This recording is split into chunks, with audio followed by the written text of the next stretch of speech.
wants to get the best out of the equation. Blacklist International now. Cobra takes Spade out of the equation, or to the very least knocks him down onto the ground. Cobra needs to be very careful. So 7 HP left, and he goes in for the slice. So almighty! And Matrix, at least they do some damage, but it might be enough. Matrix now. Bow out, so that's extra points for Matrix. They're gonna be happy with that. AKO Legend is gonna be the next one to go down as Baby Meow fights an easy leg shot. But Ren, almighty suffers extra casualties. DXG Radicals now. SAF, and they don't really have much of a combo. Apa kabar, Free Fire? Selamat datang. Survivors, saya perlukan sokongan.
Too easy is next on the chopping block. Cobra needs to be very careful. So 7 HP left, and he goes in for the slice. So almighty! And Matrix, at least they do some damage, but it might be enough. Matrix now gonna be under fire. Fast UNY coming through. Almighty chipping in. Matrix will go down eventually as they took a very unfavorable fight. But Fast UNY not done yet. Look at that, 11 kills. Bow out, so that's extra points for Matrix. They're gonna be happy with They have to expend each and every single one of those blue walls. But McRory taking those shots pops his time turner as well. Beautiful nade down. Monarch gets caught off guard, and that bounce off of the tree was absolute perfection from McRory. Apa kabar, Free Fire? Selamat datang. Survivors, saya perlukan sokongan.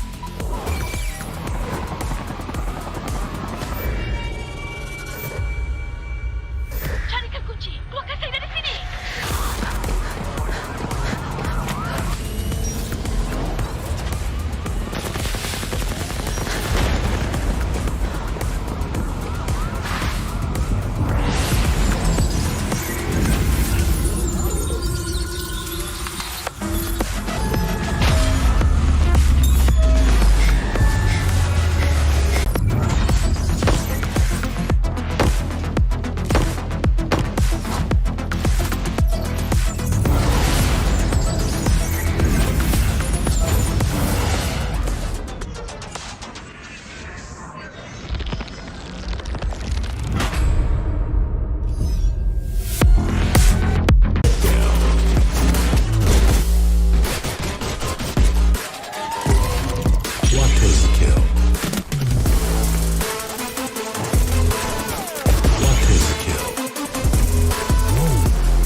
on the chopping block. To the ground. Cobra needs to be very careful. So 7 Oh my HP goodness. left, and he goes in for the slice. So almighty! And Matrix, at least they do some damage, but it might be enough. Matrix now could be under fire. Fast UL wide coming through. Almighty chipping in. Easy lick shot. But he ran. Almighty suffered. Isang linggo na naman ang lumipas at nandito na ulit tayo sa Garena Free Fire MCP Majors Season 2. Kami nga pala ang inyong mga host. My name is Eliza Taylor. Kasi kami na Taylor, lagi na lang kami nagsasama ng mga gabi. Kasi meron kaming ginagawa. Mahirap yan. Best baka ma-misinterpret nila. Pero trabaho din yun. Nag-free fire kami. Tsaka nag-aaral kami. Nagsa-study. Study buddy. Araw eh. Medyo hindi ko rin talaga kung ano talaga yung nangyayari dito. Pero yun nga, mga kaibigan, it is the day 7 of the Garena MCP Majors natin. And tapos tayo sa first half, which is nangyayari last week. And today, it's gonna be the second mangyayari dito. Parang excited. Hindi ko alam. hindi ko alam kung magkakaroon ba tayo ng mga changes sa ating mga games. If ever na talagang nag-ano na tayo. If ever na nakita na natin Group B. And I feel like magugulat din yung viewers natin kung sakali nga makita nila yon. Yung upcoming map natin, of course, we have Bermuda right here. Aside from that, later on, masisilip din natin actually yung ating prize pool. Diba? Pero ito yung prize pool distribution na meron tayo para sa ating 12 place. 11 to 12, meron silang $400, 9 to 10, meron silang $600, 7 to 8 naman ay may $800. Ang bilis! Ang bilis! Pero ito mga kaibigan, mangyayari dito 11 to 12 place for $100.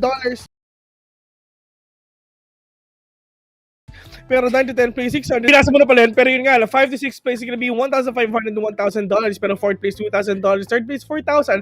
2nd place, $7,000. Yung first place, makakapag-uwi sila ng $2,000. And buti na lang, memorize ko na yun. No. Bago na wala, men.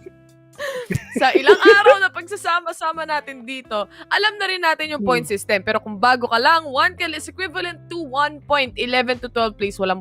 I mean, 12 points ang makukuha mo. Plus, syempre, you're gonna back it up with kill points pa naman. So, there's a chance talagang yung score mo kunyari, 25, di ko ganun. Kunyari, sobrang halima mo pumatay. Inubos mo lahat sa mapa. 30, mga 30. Dito tayo ng groups na makikita natin in just a few moments. Tama ka dyan. And like you said, no, dapat mahanap talaga ng mga teams na meron tayo dito sa MCP Majors. Yung balance. Talagang naghahanap din ng bakbakan dahil mas marami silang nakukuha ng mga kills and mas marami silang nakukuha ng points via kills. And meron din isang team na klase is that may placement points na tas mainit pa sa dance floor. Talagang literally fired burning on the dance floor eh. Pero talagang guys, kalma lang tayo and hopefully makuha natin yung top place and let's do our best for us to get that. Pero yun nga lang, it's gonna be Group A versus Group B for the first match in Bermuda, Group A versus B in Kalahari, B versus C, same. Kasi back then kasi back then Bermuda Purgatory eh. Pero ngayon dito naman tayo sa Sandy Lands of Kalahari. Nagbabalik Muling ang Kalahari. Nagbabalik. Ito na nga yung mapa rin na may mga teams talaga na nagsashine o kaya may mga groups talaga na nagsashine pagdating sa Kalahari. On the other hand, the thing is, merong mga times dito na may team na magpapahinga. Yan yung Group A na hindi magkakasunod yung match na haharapin nila. No? Hindi kagaya ng Group B natin na talagang sunod-sunod na 4 na mapa, malalaro nila agad-agad. So, sa tingin mo ba dito yung mas lamang is yung mga nakakapagpahinga? Laban ng mga next Ito na yung group. kalaban mo. Pero now, it's time na ipakilala natin ang bagong groupings nila. Blacklist International, Fastkill MY, Enigmax. Andito ngayon sa Group A from Malaysia, Almighty, PSG Radicals, and Kung ano ba yung placement ng mga teams na meron tayo. But like you said, nag-iba nga tayo ng groups dito, mid-shuffle natin. And starting with Group A, we have Blacklist International, Fastkill MY, Enigmax, mula sa Malaysia, at 3 Rumble, Metrics, and Bloodyhead from Malaysia and Supreme Assault Force from the Philippines, tsaka Bloody Heads as well from the Philippines. And hopefully makabawi na yung Bloody Heads kasi ilang linggo na silang nasa natin. So malalaman natin yan in a few weeks if ever ba na malay mo, di ba? Yung Enigmax biglang tumodo. Biglang 0 points lahat. Pawi talaga. And the thing is, every week nakakapagpahinga sila para sa susunod o kaya yung weekends na talagang lalaban sila sa ating league stage ulit.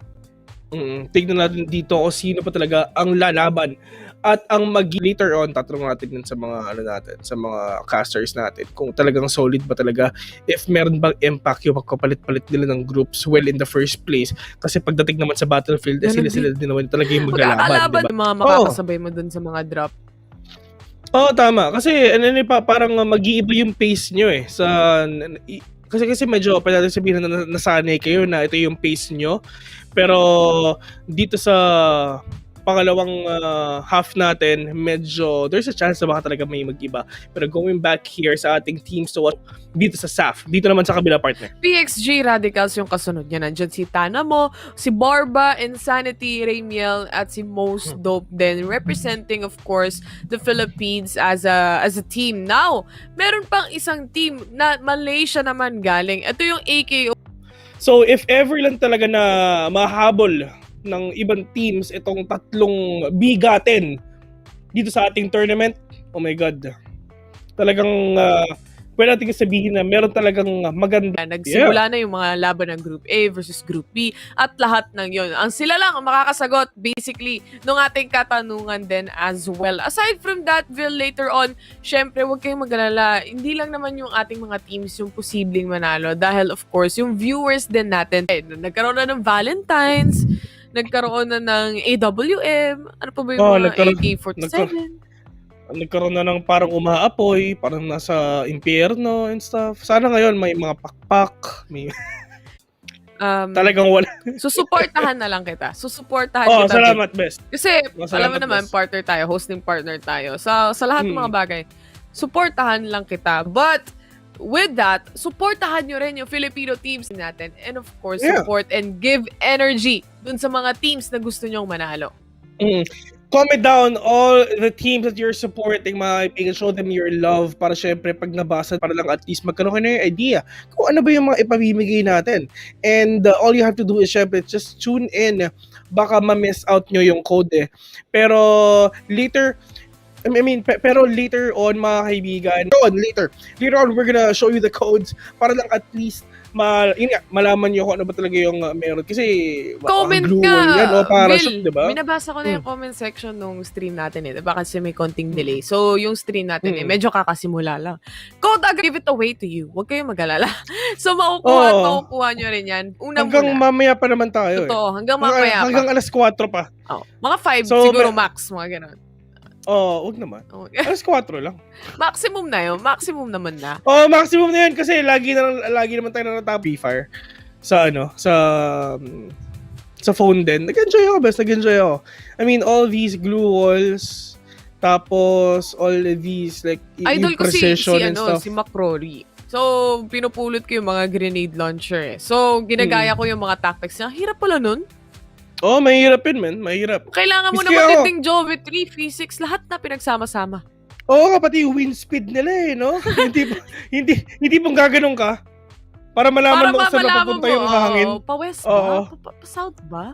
So, pag naramdaman mo na, doon mo palang ika-calculate kung saan papunta yung grenade launcher mo. Kaya, magaling to si McCrory. Idol ko to.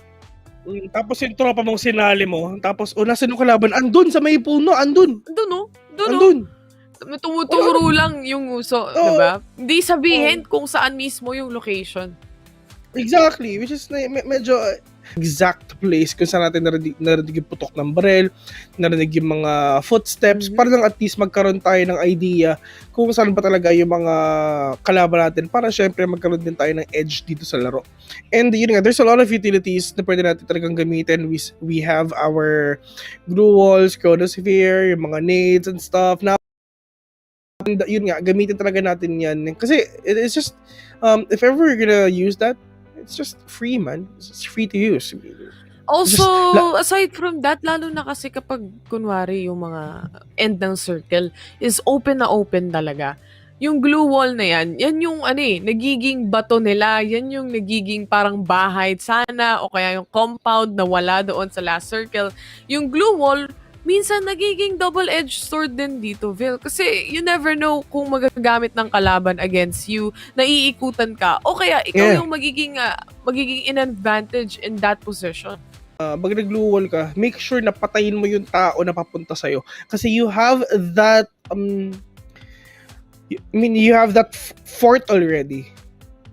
Kaya mong i-fortify yung place mo di ba? So, pwede natin sabihin na you are in a safe haven. So, talagang chill lang. Yeah, And definitely. all you have to do is just precision, angle, and stuff. And let's see if ever ba na matalo nila ngayon ang Sentinels ng MCP Majors, mga kaibigan. If ever na makapag-comeback sila dito sa ating match. Which That's is yung true. SAF. Yung SAF, no? Kung kumbaga yung ibang teams natin dito, ini-envy nila yung points na meron yung Supreme Assault Forces. If kung ano man yung meron nila, kung ano yung strategy na meron sila that's true. dito. At saka yung tipong pakiramdam mo na parang wala naman tao sa compound, papapakru ka na lang talaga. Alam mo, mahirap. Kaya kailangan mo talaga ng, if ever talaga pupunta ka sa isang compound, kailangan talaga na pwedeng may tao o wala, para lang at least worth it yung pagpunta mo din. Pag wala naman tao talaga, papapakru. Oo, tahimik na mundo, kumbaga, di ba? Saka, medyo delikado rin dito actually is that yung mga teams na nasa 12th place o kaya yung mga nasa 13th place, because 100% pwedeng nakawin yan. Kumbaga yung divs na meron tayo dito pagdating sa mga teams natin, they could be a thief and just snatch it away from you guys. Ito yung upcoming map natin, Bermuda. It is, my kaibigan. So I think it's ready. Salamat Terror at Justin Villaseran, and nandito na nga tayo uli sa MCP Major Season 2 Week number 4 Day number 1 Bermuda, ang ating unang mapa. And Neptune, kumusta naman ang 1 week vacation natin? Grabe, no? Parang matagal yung 1 week sa pag-aantay natin para dito sa susunod na laban sa MCP Majors. Sobrang tagal, at sa tingin ko sa sobrang tagal at sobrang inip din, naisipan nilang mag-reshuffle ng mga groupings. No? Naisipan nila magpalit-palit ng pwesto. Ikaw ba naman, no? Ilang araw ka nang nakaupo sa ABNC, medyo mainit na sa puwet yan. Kaya Group A at Group B, kung saan ito na nga, lumilipad na sila at nagla-landing sa kanilang mga drop spot. Hindi na natin nakita ang flight path natin, Neptune, pero looks like same pa din ang mga dropping points nila, especially itong Team Almighty na laging nasa gitna. Blacklist International nasa may bandang taas lang, pero onto the northern side, Neptune, meron tayong SAF, katabi lang nila ang Do Easy dito sa Bullseye. medyo mahirap ang magiging sitwasyon ng dalawang teams na magkakaharap agad-agad ng maaga. Pero makikita natin, Bullseye and Shipyard, medyo may distansya naman sa kanilang dalawa. Pero kung titingnan mo ang spread ng SAF right now, sobrang kalat-kalat sila. Meron pang pumupunta dito sa may bandang stage na ito. Yes, indeed. And ito, si McRory, ang Grenade Launcher King, ang Grenade King, mga kaibigan, now with SAF. And sabi mo nga, Neptune, medyo scattered yung pag-drop ng SAF, and that is just because usually naman kasi pag Battle Royale, kailangan talaga ng loot, and kapag dun lang kayo sa same area nag-drop, most definitely mag-aagawan kayo sa mga items at sa mga barrel. Pero ito mukhang goods na itong si Daymoon ng SAF, pero merong Do Easy na lumalapit sa may bandang kaliwa ng ating minimap. Looks like kailangan ni Let's Go na nasa ilalim, or actually baka si McRory rin yun, na kailangan niyang bantayan itong left. Magpapaka-busy lang muna si mag-loot, tapos hanggang matag sila. And looking at the shipyard, medyo malaki to Malaki yung shipyard na mapa. Itong area na ng shipyard na marami silang makukuha dito. And if we look at the minimap, not quite sure if this is accurate, but I'm seeing waves right now on the upper right of the minimap. Now, we'll have to find out saan unang magaganap ang laban. Is it SAF against Do Easy, or Wales ba mga kalaban nila dito? And that is something that we need to look forward. Ano masasabi mo pala, Baring Kuko, dito sa ikutan ng SAF And si Forbids pala, yung nasa ibaba dito, doing a great job with scouting the area. And siguro tinakot na lang din niya siguro yung Do Easy kaya hindi na sila lumapit. Pero sabi mo nga, Neptune, merong isang Wales dito from the Philippines na tinitignan ang ating SAF. And SAF ngayon, all eyes on them kasi sila nga ay isa sa mga, actually number 1 sila sa leaderboard natin. And most definitely, we are halfway through. Nasa gitna na tayo ng ating ng league stages. Definitely, mas maganda na mas mataas yung position mo or rank. Yeah, definitely. Ito na nga, bumaba sila ng konti, no? Para, siguro naramdaman nila na nandun yung SAF on that area. Kaya bumaba sila ng konti. Looking at the map overall, ito na nga po, ang 11 teams lang ang nandito. 11 teams na nakikita natin dito. At medyo kalat-kalat pa rin. Wala pang nagaganap. Wala pa talagang nagaganap na bakbakan. So far, out of the 11 teams, 44 pa rin ang buhay. And looking at I was just looking, no, habang nagkikwentuhan tayo, I was just looking at the groupings right now. At mapapansin ko, no, ang Supreme Assault Forces or SAF ay napag-group dahil looking at the leaderboards from Group B, medyo nasa kalahati, nasa bandang baba eh. So, the engagement that they have, will this be an advantage for those at the lower part or advantage pa rin to sa SAF na talagang pwede silang, alam mo yung pumika-pika, pwede silang mamulutan ng mga tropa natin dito who are still trying to move up onto the leaderboard. Well, para sa akin, Neptune, good point yung sinabi mo. Actually, nag-check ako nung listahan dito ng Group B.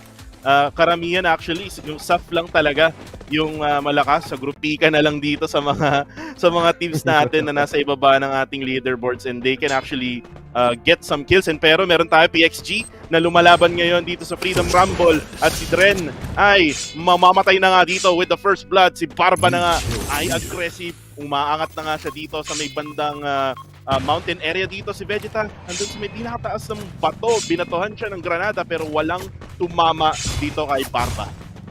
Ito na nga, no, thinking about it, hindi sila yung mga teams na magkakasama kanina sa pag-drop, pero sila yung una magkakaharap. At yan nga po, we have Insanity going in for the vehicle gameplay. Oy, tamang bangga! Tumba ang isa!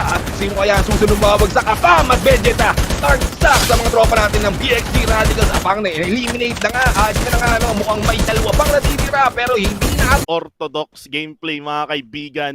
PXG Radicals are back and they are currently at number 2 sa ating ranking ngayon. And ang goal nila ngayon, Neptune, is to beat the hell out of SAF, yung Supreme Assault Force natin, over that number 1 spot.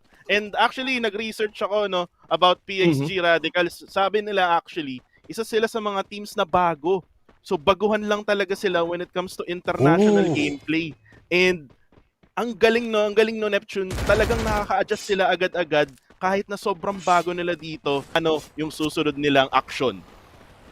Definitely, kailangan talaga after an engagement, makapag-regroup ka, and it's good enough na meron silang time, hindi sila basta-basta sinugod ng mga tropa natin. If I'm not mistaken, that is Do Easy on the left side, at meron ding Metrics on the right side. So sandwich sila dito kung sakaling hindi sila aalis. Pero ito na nga po, nakakuha na si Insanity ng isang sasakyan at mukhang mananagasa at mananalasa ang unorthodox gameplay ng mga tropa natin ng PXG Radicals. Yun ang makikita natin kung sakali na i-execute ulit nila yan. And I'm looking at Tanamo right now. Uy, surprisingly, isa lang ang grenade ni Tanamo dito at mukhang di pata sila nakakabili. So kailangan nila mag-ipon kasi if I remembered correctly, kung si McRory ang grenade, tago lang dito. Tamang TPP lang. Inaabangan lang nila yung possible na mag-push sa kanila kasi nga meron dalawang team na pinagigitnaan sila, which is yung Do Easy at yung isa sa may bandang kaliwa. Hindi na natin nakita yung logo na yun, pero to, switching over,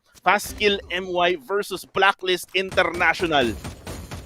Ito na nga po, mukhang pinaputukan na si Phoenix dito. At bagsak ang isa, si Ali. Ali is waiting to be picked up pero hindi na nga inabutan. Monito na nandito. Time Turner will be released and this will be a disadvantage for them. It's a 3v4 kung hindi ako nagkakamali. Pero on the minimap, 3 lang nakikita natin dito and I think they will be flanking and probably, kung hindi sila magpupush, lalayas na lang sila dito. Pero may iwan na nga si Yoon na nandito lang who only have a glue wall, and this guy ano bang tawag dito? Basta gasolinahan as cover. At si Phoenix naman nando sa taas, pilit siyang pinaputukan habang si Clanks na nga nandito nag-flank. So tatlong luwad na nilabag dito ni Yoon at si Monito talagang hindi pa rin maalis dito. Mukhang tinubuan nata ng ugat dito sa may puno.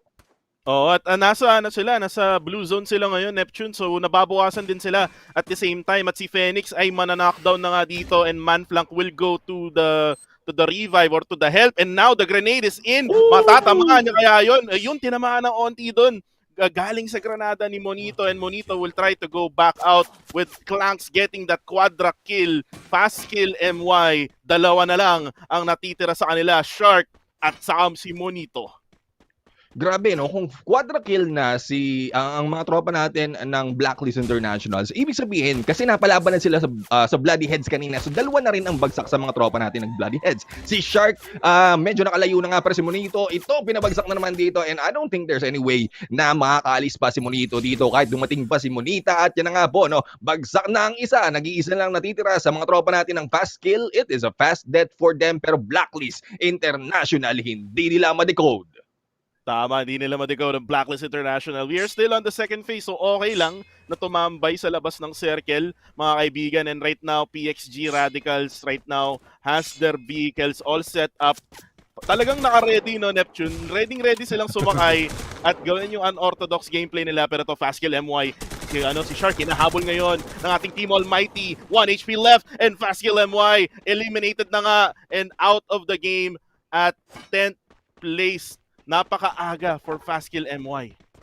Medyo alanganin na rin kasi yung pasok eh. 4 members from Almighty rushing you in. Tapos nag-iisa na lang. And it's not a surprise na nandito ang Almighty. We all know ang Almighty sa peak talaga sila lumalapag unless some of the teams, kasi it's more on a psych war eh. Diba? Napanggit natin nakaraan that teams need to change their drop lalo na if it's not working. Pero kung ginawa nila doon is they tried to change and then they went back to the original drop point nila. Alam mo yun, psych lang ang labanan. Pero ito nga po, mukhang hindi ata magaganap ang psych dito dahil tatlong teams ang nandito on the peak. Ang Almighty, PXG Radicals on the north, and on the northeast naman nandito ang Blacklist International. So, with the 4v4v4, sino kaya ang mananaig out of these 3 teams? Para sa akin, Neptune, yung peak, ito yung bahay ng Team Almighty. Dito sila nagda-drop most of the time, and dito sa Bermuda, mukhang yung circle ay mapupunta dito sa gitna, sa may left side lang ng peak at sa right side ng clock tower. So, meron ng mga teams na nasa loob. We have PXG Radicals, yung Wales na nasa ibaba. Medyo mahihirapan dito. Neptune, yung Argon MY na manggagaling sa factory, mukhang ma-delay sila at magi-gatekeep ng ating Wales. Pero McCrory will actually get taken down. Buti na lang nandun yung kanyang teammate. Saf din ay nasa may northern side. Dalawa ata yung babaril sa kanila dito. They have to plan out kung paano sila pumasok sa bilog. Yeah, they have to plan it out. As you can see, we have one man from Bloody Heads na nandyan. And I think si Mauti na lang nag-iisa dito for Bloody Heads. They need to be careful. At least makakuha man lang na magandang placement point kasi when it comes to early engagement, talagang lagi silang napipitasan. And Mauti right now will be getting near, a little bit too near for comfort para dito sa mga side ng Duisi na moment na maramdaman siya dito. This might be the end. They might be dropping down onto 9th place sa unang laban na ito. So, mukhang nakuha na ng Duisi ang nag-iisang compound, no? Or set of compound na nandito. Oy, tanaw mo na has been taken down by Phoenix. Grabe naman tutok ni Phoenix doon, no? Kahit may bato, kahit may puno, talagang hindi nakalusot kay Phoenix. Pero ito na nga po, Barba and another member, Rainiel, will be going in for the pick-up. At nga, makakalusot kaya sila dito against Blacklist International. Mukhang hindi sila tatandaan, but Time Turner has been released. And we have PXT Radicals trying to get back on them. Moving over onto the other side, ito naman ang Argon MY, mapalaban sa mga tropa natin at Almighty. At ito nga, mukhang ang split ng Almighty, si Batman na nangunguna, tatlo naman na nakabang sa likod. At ito si Argon MY X2R, tamang sipat lang dito sa Blacklist International gamit ng kanyang Ridge, and PXG Radicals naman. May kalaban sila dito, Team Metrics, Rainiel. tinatry niyang i-glue wall na lang yung ating team metrics. Sobrang dami niyang kalaban doon at buti na lang at nakataka siya doon. Yes, actually nasa gitna siya ng blacklist and at the same time ng team metrics at iniwan na niya yung laban na yon. And right now, Insanity naman, gatekeeping naman dito sa may north west side ng ating bilog, gamit din ang kanyang sasakyan na nasa likod lang ng bato. Ito, Argon MY Pedro, gamit ang kanyang vector magtanggol. Kaya nila ang ating Almighty ngayon. Uy, Almighty! Mukhang nadadown na nga sila dito with Blacklist International. I think eliminating ating team metrics din at the same time. Grabe naman, no? Ang daming, kanina, ang tagal bago nagsimula ang bakbakan. Pero ito nga, nagkasabay-sabay. At ito na si Pedro right now going in for the push. At bagsak na nga si Batman. On the other side, Metrix naman ang na-eliminate na sumunod dito. At ang Blacklist International, ang nakakalaban naman dito ay ang mga tropa natin ng sa Forbids naman going back against Manflak as you see on the kill feed. As we look into Argon MY, they will be regrouping and backing off for the fight against Almighty. Dahil alanganin yung peso, they are on the lower ground habang ang Almighty naman nasa taas. Nagkataon lang si Batman medyo nauna at natanggal lang nga. Eliminated ang Blacklist International. Saf, napakagaling mag-decode, tinanggal ang Blacklist. And Saf, talagang wala na tayong doubts dito sa Saf. Talagang kayang-kaya nila. Wales will be eliminated at 7th place and now Saf will have the north side of our circle. Magandang position to para sa Saf and right now PXG Radicals, I think isa na lang ata or dalawa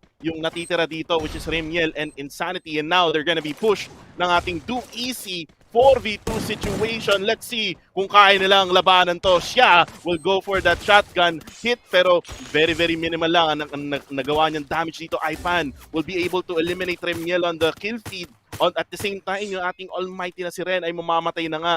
2 players or 3 players left standing para sa ating Team Almighty, and PXG Radicals will get eliminated by Do Easy.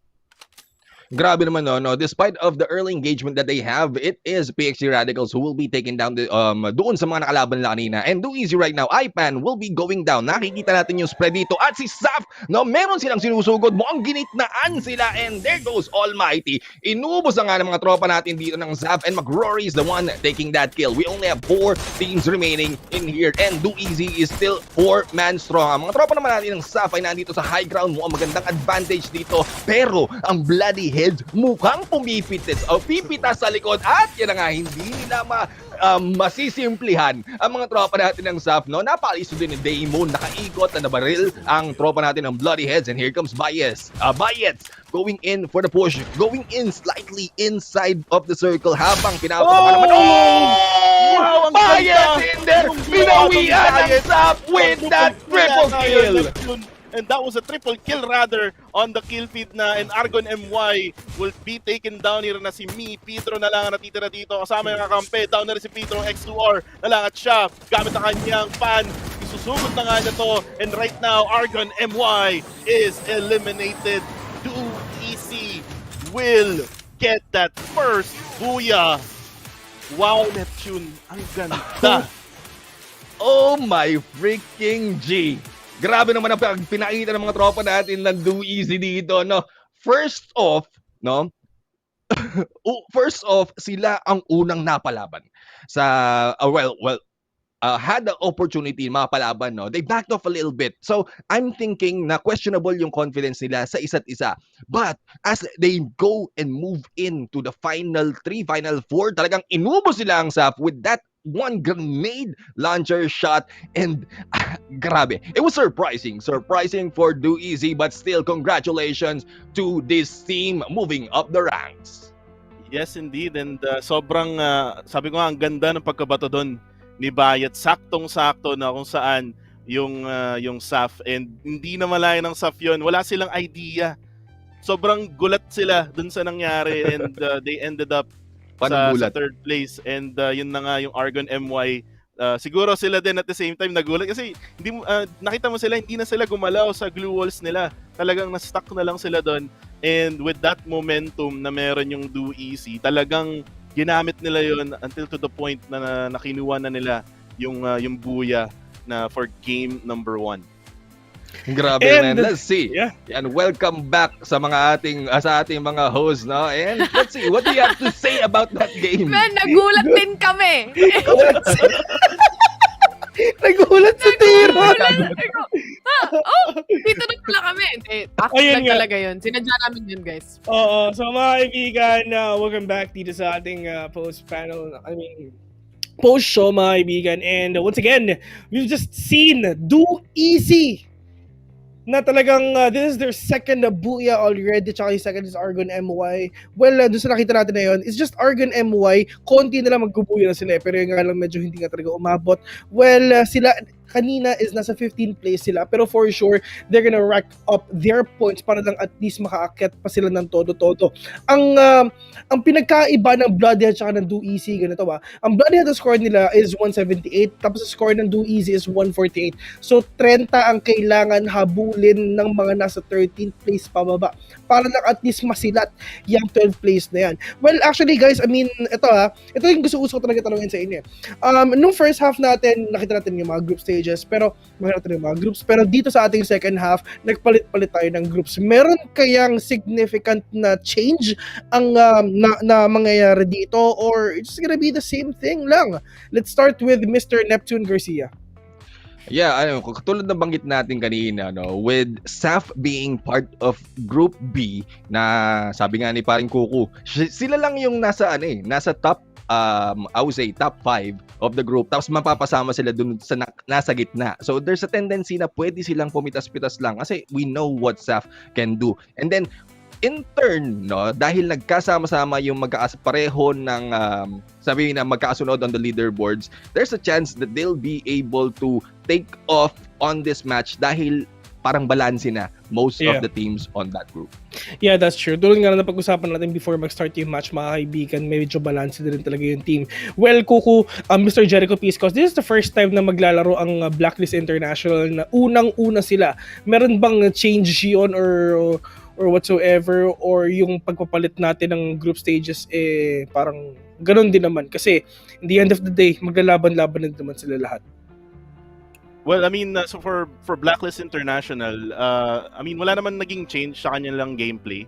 It's just that yung sinabi nga ni Neptune na magiging balanced out na yung groups A and B like right now compared to last week. Sobrang magkakaroon sila ng challenges when it comes to how they will play. Pero once na matapos tong game number 1 na to, for sure, magkakaroon sila ng adjustment for match number 2. Siyempre kasi they want to win. Especially now na onti na lang din yung mga days for our league stages. That's true. Onti na nga lang yung mga araw na meron tayo sa league stage, no? And we are more than halfway there, kumbaga. So, with that, going back sa match natin, sa unang mapa na meron tayo, and then yung final blow, o kaya yung final kill moments na meron tayo para sa araw na ito, or para sa match na yon rather, is Bites from Do Easy. Naginulat yung mga players from SAF right there a while ago. Ilang kills yun? Was it a grenade launcher, Neptune? What happened there? Yeah, that was a grenade launcher being deployed against SAF. Ano? They're eating what they throw against the enemy. And siguro, no, one reason why SAF was surprised dahil wala silang Bayets just did that once against SAF. Isang beses and swak na swak against 3 members of SAP at total elimination agad. Yeah. I mean, ito, tulad nga sinabi nyo, picture articles, this is the first time na naglaban sila. I mean, pumunta sila sa ganitong kalaking stage, mga kaibigan. Pero sobrang lakas nila no? Talagang umuubos ng 5 no? Kahit 4 lang sila dito limang teams. 5 inuubos. Inuubos. I mean, 5 yung inuubos pero 4 lang sila Pero do you think na talagang kayang-kaya talaga nilang masilat siguro yung top place or not? What do you think? Let's start with Neptune. Well, if they continue on yung ginagawa nila, like the vehicle gameplay and then moving up to the ranks, no, they're almost at the balance of the kills and the placement, pero medyo bawas pa sila sa placement and they need to move up a little bit on balance it off. They might be able to reach it. Yeah, Yeah. sa'yo naman, Kuku. I mean, ano kaya sa tingin mo ang meron sa PXG Radicals na despite of them na first-timers lang sa ganitong kalaking stage, na talagang sumasabog na sila na parang bomba, na talagang gusto talagang makuha yung buya all the time, being there sa top 3 natin. Ano bang meron dito sa mga kabataan na to? Well, sa PXG Radicals, well, they're brand new to the scene.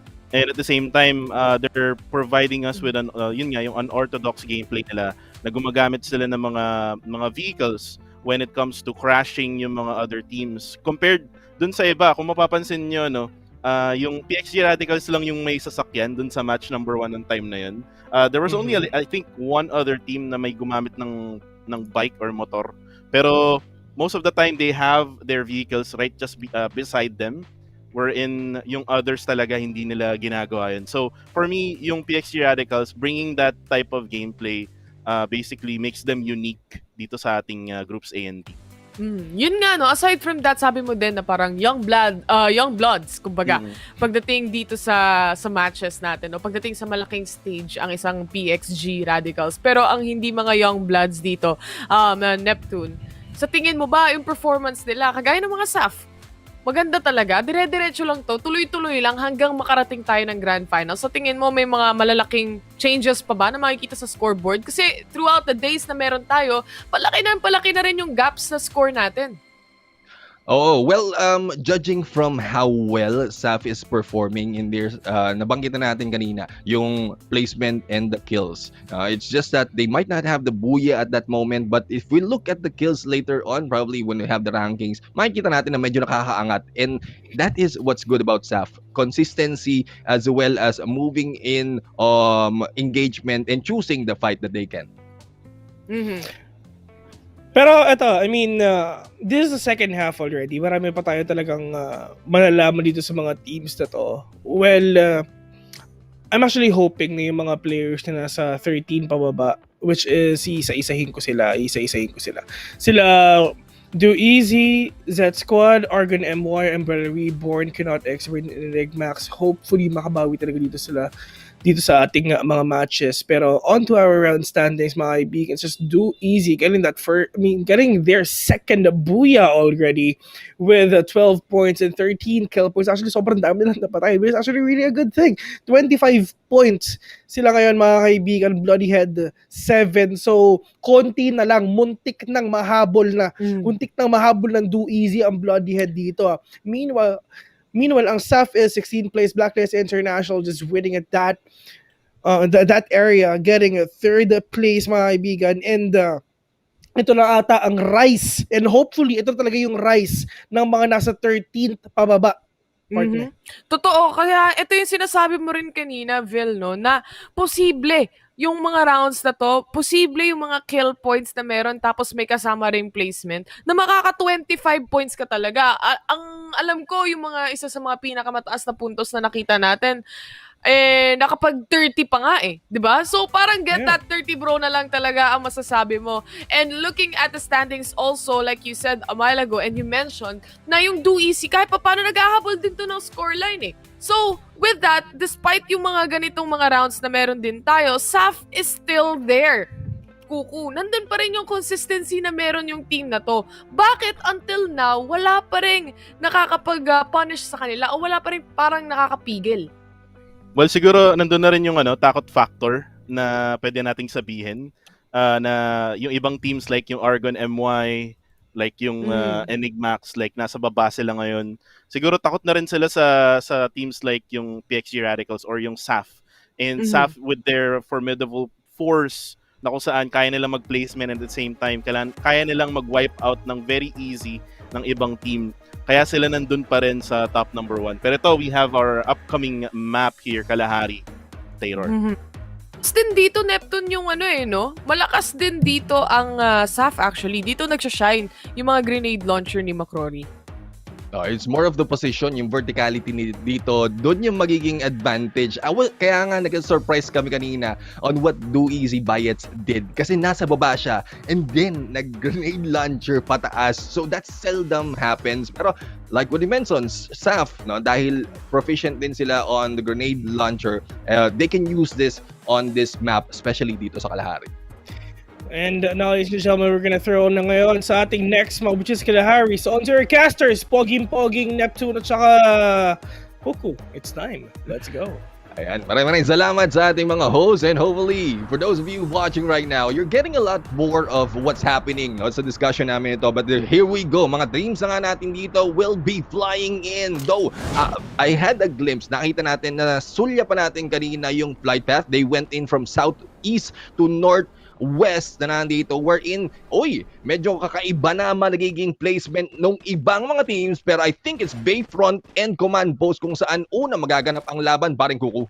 Yes, meron tayong command post din. At the same time, yung Foundation, Wells, may kalaban sila dito na isa pang team. At doon naman sa may bandang command post, yung Bloody Heads. At saka, I think this is Enigmax, yung nagkalaban. At kung titingnan nyo yung mapa, no, Neptune, nagbabarilan na yung nasa Foundation. At meron na nga first blood dito. And now we're going to look yung ating fast kill MY na nandito sa Mammoth. Sana makita natin yung laban ng Metrix at ng Wells.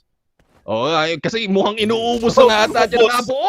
Napakabilis naman. Hindi pa natin nakikita, no? Nakita natin, Metrix was the one who got for the first blood. Pero talagang hindi nagpatumpik-tumpik, hindi nagpapigil ang mga tropa natin ng Waves at talagang inubos ang mga tropa natin dito ng Metrix at hindi na nga sila, no, makakapigil pa. Pero so far, the exchange is 2-4. And despite of having 4 kills, medyo magbabago na yung kanilang mga magbabago na yung mga changes. Ano ba yan? Magbabago na kanilang mga strategy dito dahil dalawa na lang natitira sa Wheels. Tama, pero ito, we have Freedom Rumble at Blacklist International. Lagi ko silang nakikita na naglalaban itong dalawang team na to, pero most of the time, Blacklist International getting the best nung Freedom Rumble. And yung Freedom Rumble ngayon, nagkukumpulan sila dito. Actually, hindi naman kumpulan. May dalawang nasa bahay at may dalawang nasa labas. Same goes with Blacklist International. Yung two split yung formation nila dito for Blacklist. Pero to, we have Team Enigmax and Team Bloody Heads. Ito yung kaninang sinabi ko na nag-drop at the same location. Pero yung Bloody Heads natin, aalis dito sa command post. Ito yung sinasabi natin, Neptune, from last week. The Bloody Heads team na kailangan nilang maging mas aggressive kasi meron na nga silang placement points. Ang kailangan nila dito is yung kill points. Oo, siguro. I mean, it's more of the confidence of going on the engagement. They can try 1-3 split just to test out the waters para alam mo yun, maramdaman nila kung kaya ba nila dito, or probably a 2-2 kung talagang feeling nila yung information gathering ay kailangan ng backup kung sakaling ma-knockdown. At nga, Enigmax, no? Surprisingly, having 3 members, sila yung nauuna mag-push at mukhang alam na rin nila kung nasaan ang Bloody Heads. And this might be a surprise, no? This might be a surprise for Bloody Heads at there's a tendency na posibleng mabawasan at mabalanse ang bilang ng mga tropa natin dito, paring Kuku.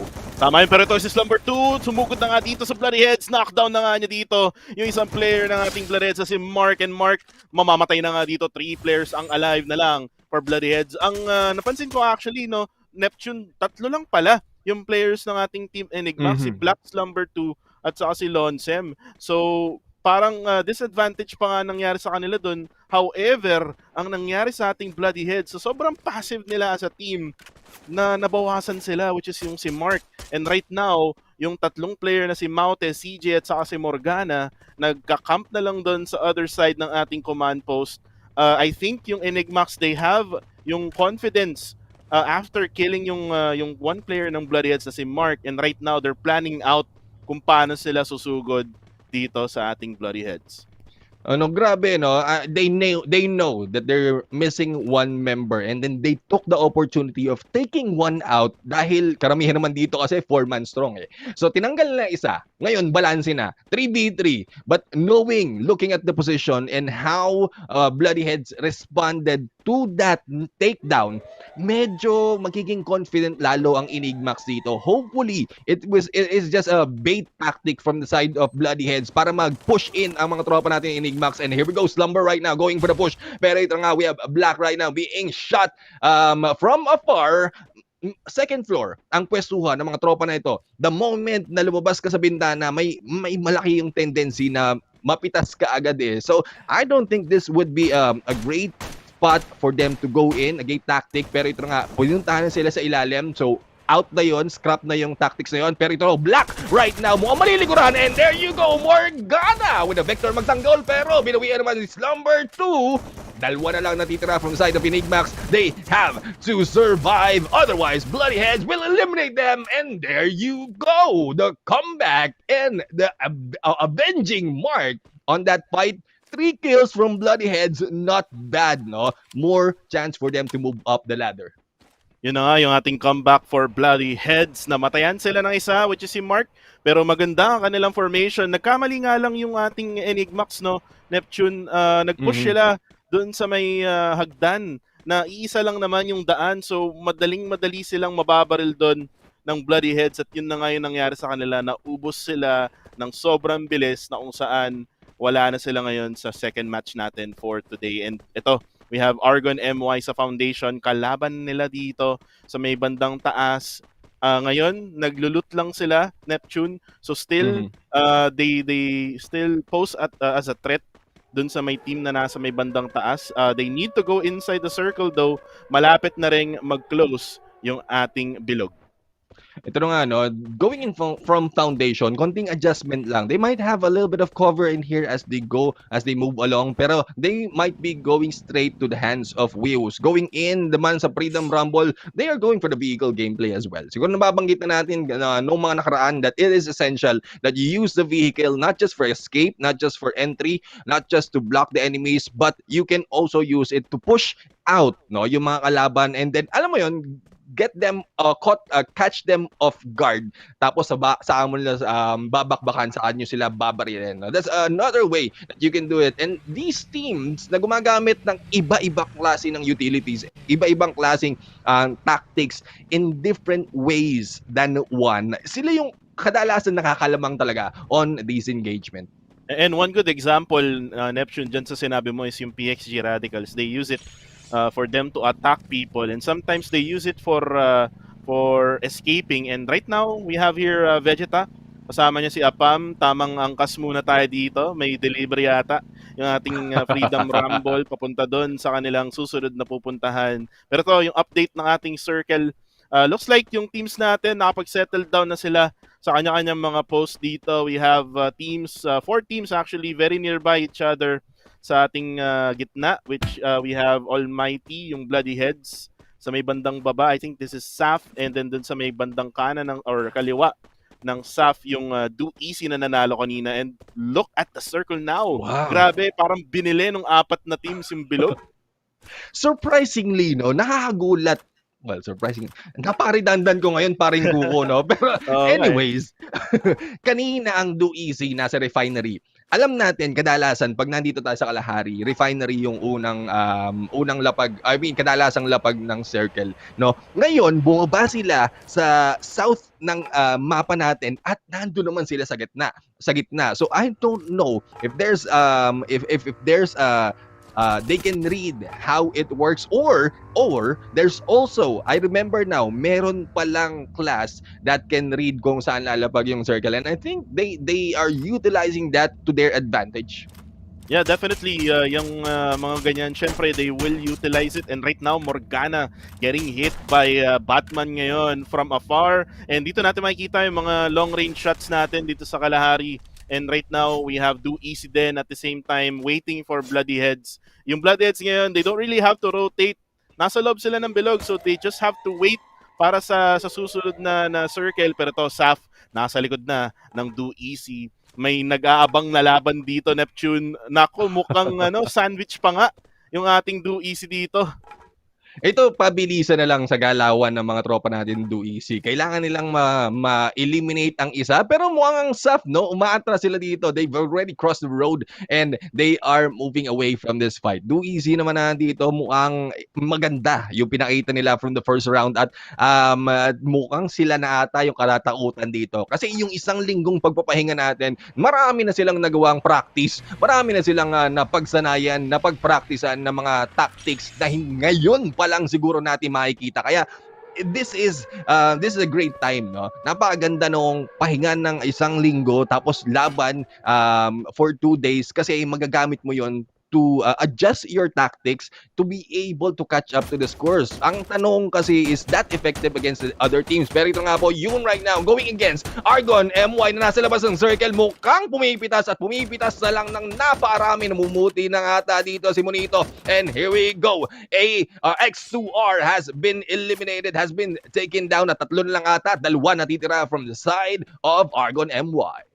At ito yung makikita natin, Neptune, dito sa Kalahari map na nasa taas lang ng platform or nasa higher ground yung ating mga players at magpipitas lang sila from afar. Pero ito yung ating bilog ay magko-close na nga. Tignan natin kung saan to pupunta, going on to our third phase of the zone. Fast kill MY, mukhang lalayo sa kanila ang bilog, and right now, nakita mo naman yung sense of urgency nila dito, no, Neptune. Talagang gumalaw agad kung wala sa kanila yung bilog, and they have the vehicles na pwede nilang gamitin dito. Like for example, ito si Shark with his double vector magtanggol. Nasa sasakyan na sila, and right from that higher mountain, grabe naman yun, parang nakakalula yun no? Feeling mo nakasakay ka rin sa kanyang motor. Pero ito, the circle actually went onto the eastern side ng ating play safe zone natin. So they have to go for that rotation, and mukhang sa south rotation yung ating fast kill MY. Naiwan nga lang dito si Yun na kung saan meron siyang kalaban sa may south side niya. PXG Radicals naman still with their vehicle right by their side will take the edge ng ating eastern side ng ating bilog. Yung ating Almighty nasa may northern side. So kanya-kanyang kanya-kanyang zone na to or position sa ating zone. And yung fast kill MY, may kalaban sila dito na Argon MY na parang pinaglalaroan lang nila, Neptune. Parang hindi kayo makapasok dito, kami mauuna, kami ang babaril sa inyo. It's information gathering. Napabagsak nila yung ilang miyembro ng Argon MY, and they're just getting the information kung saan sila pepwesto para mag-gatekeep. But speaking of gatekeeping, this is PXG Radicals trying to gatekeep. Mababawian ang vehicle gameplay, pero ito naunahan na nga ng Insanity because they know that gameplay so well. Pero si Vegeta naman nandito, ang highest headshotter natin. Napabagsak na nga si Barba, another deadly deadly member of PXG Radicals. Pero si Remiel, tamang snipe lang muna. Insanity will be taken down by Drugs. Pero Tanamo coming back against Apam and Tren. Sino kaya ang unang mat-eliminate against this team? Insanity needs to be picked up, and there goes Anamo going down. Ramiel na lang natitira dito, and will there be a chance for Freedom Rumble? No! Naunahan na nga ng Almighty dito sa likod, at mukhang sila naman ang susunod na mga kalaban ng mga tropa natin ng PXG na pick up na nga ang isang miyembro for the side of PXG Radicals, at Almighty naman ang kanila makaharap. Going over to Fast Kill MY, they have Yoon and Ali na medyo magkalayo. Medyo may hirapan ata silang pumasok dito dahil ang dami na sa loob, and the circle is very small. Yan ang ganda ng pick-up doon ng Team Almighty. Talagang tamang third party lang sa PXG Radicals, and PXG Radicals with their vehicle already on their side. Insanity at saka si Remiel, binabaril ngayon ng Team Almighty. Kailangan na lang mag-escape dito. Pero yun, McRory going for that grenade again. And hindi nga lang siya pumasok doon sa may security tower na kung saan si Pedro at yung kanyang teammate ay nagtatago, and the circle is now trying to shrink, and PXG Radicals will get eliminated there by SAF. Napuntahan nila yung south side na kung saan yung SAF nandoon, and right now Blacklist International are pinned down here. Kalaban nila dito yung Do Easy and or actually Wells, and Wells will try to gatekeep them from getting inside. But Argon, ito na nga po, Argon has been eliminated. Mukhang natuluyan na nga mga tropa natin ng Fast Kill MY. Bloodyhead, ZJ naman nandito, no?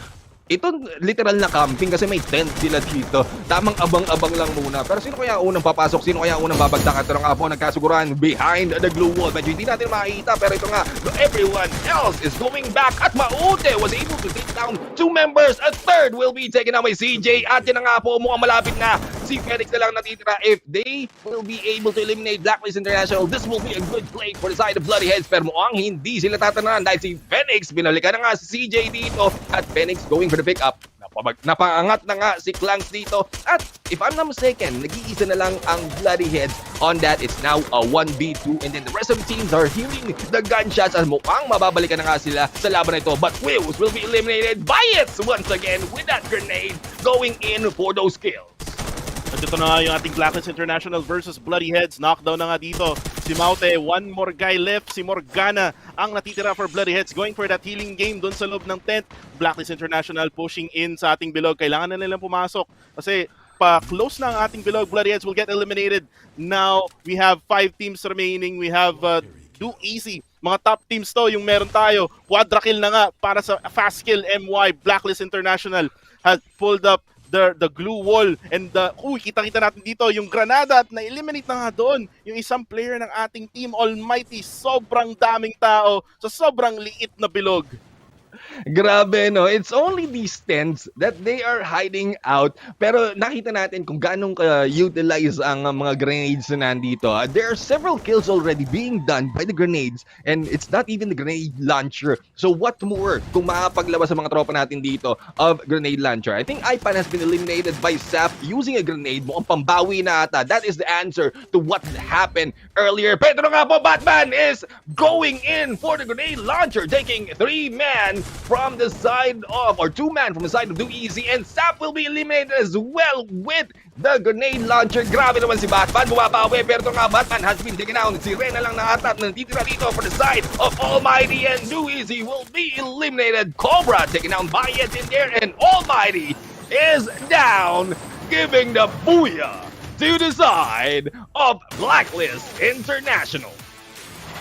Blacklist International mission complete, mga kaibigan. Booyah para sa game number 2 and Phoenix with that MVP. Sobrang gulo, Neptune, yung nangyari sa final moments ng game number 2.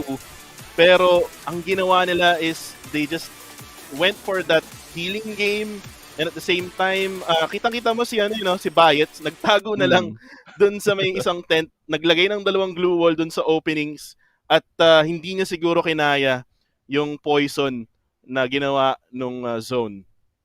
Grabe, no? Earlier, we saw them. Si Phoenix na lang natitira, if I'm not mistaken, out of the teams. Knockdown yung 2.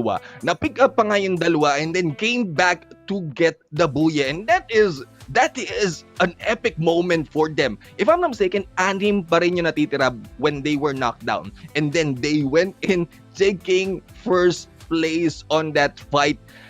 Oh my God, hindi ko talaga ma-explain kung paano nangyari dahil sobrang gulo nga, paring Kuko.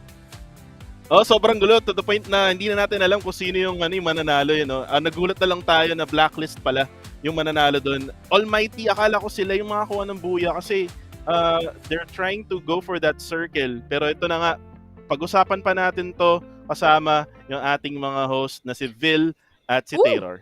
Hello! Welcome sa amin ulit na muli kaming nagbabalik dito.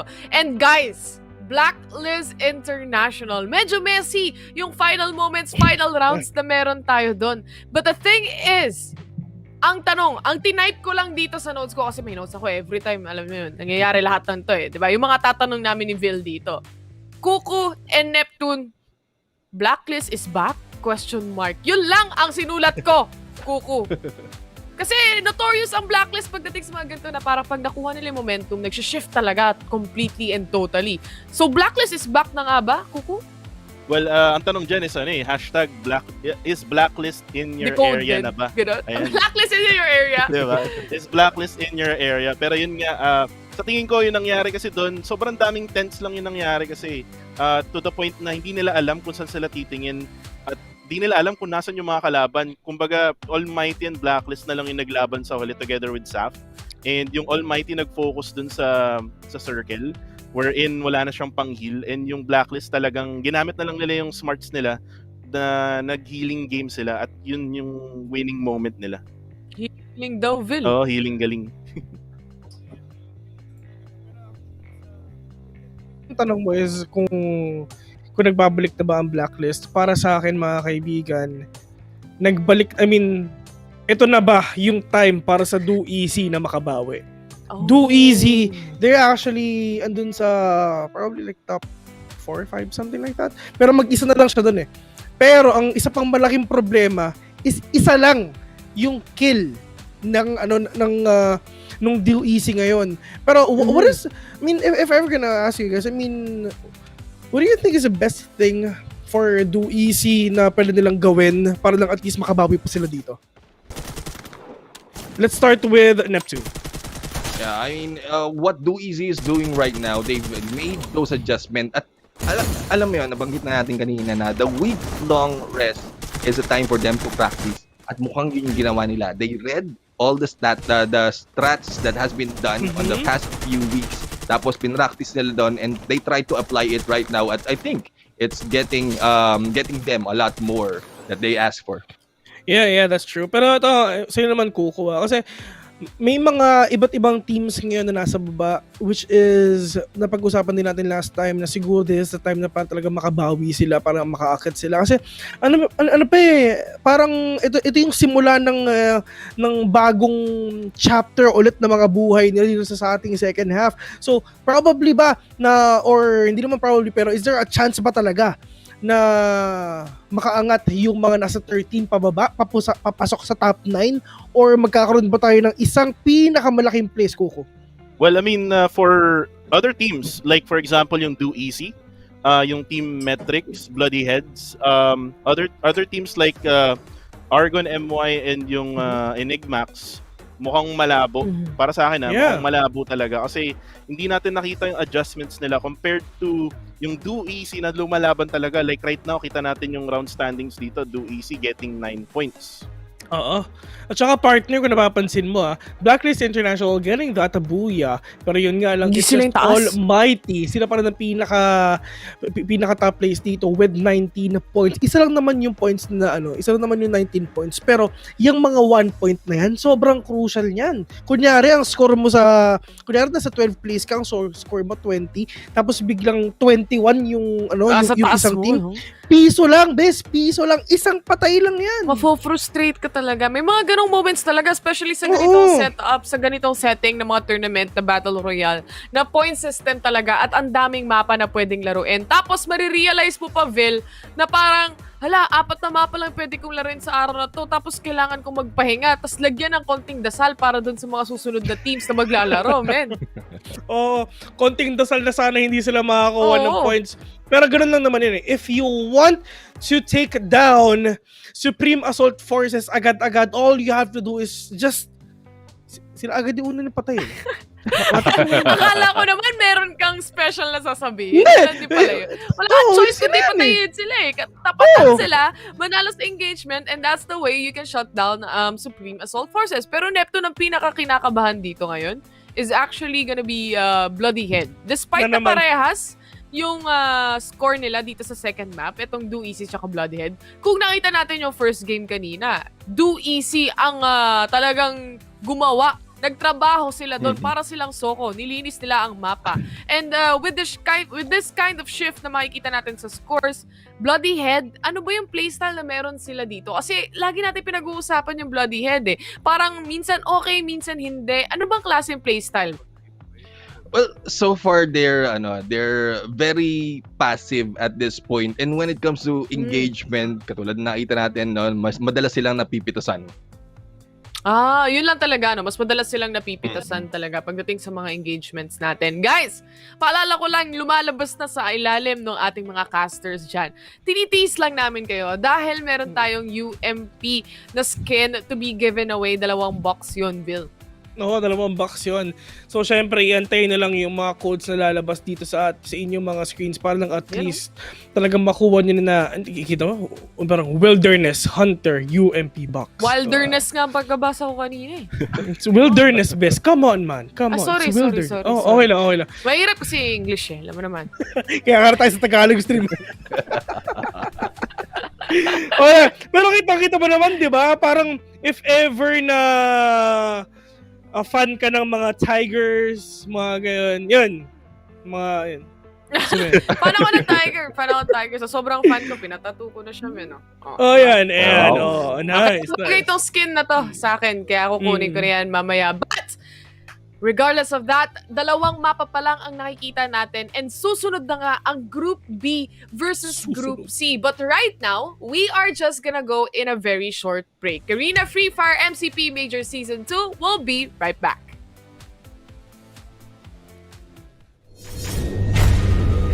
Appreciate the cues, man. Oh, 3 minutes.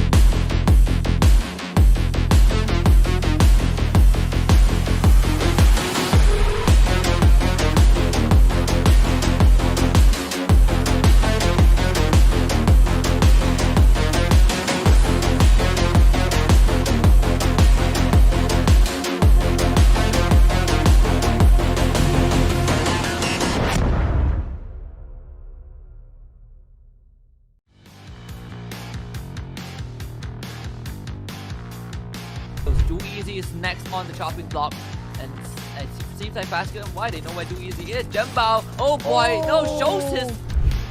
I'm just torn in between, man. I want both of those squads to get the best out of the equation. Blacklist International now. Cobra takes Spade out of the equation, or to the very least knocks him down onto the ground. Cobra needs to be very careful. So 7 HP left, and he goes in for the slice. Stop almighty! And Matrix, at least they do some damage, but it might be enough. Matrix now could be under fire. Fast and White coming through. Almighty chipping in. Matrix will go down eventually as they took a very unfavorable fight. Fast and White not done yet. Look at that, 11 kills. Bow out, so that's extra points for Matrix. They're gonna be happy with that. 8 kill Legends gonna be the next one to go down as Ray Miao fights an easy lick shot. But Ren Almighty suffers extra casualties. DXG Radicals now. SAF, and they don't really have much of a compound here. They have to expend each and every single one of those blue walls. But McRory taking those shot pops, his time turner as well. Nate down. Monarch gets caught off guard, and that bounce off of the tree was absolute perfection from McRory. Apa kabar, Free Fire?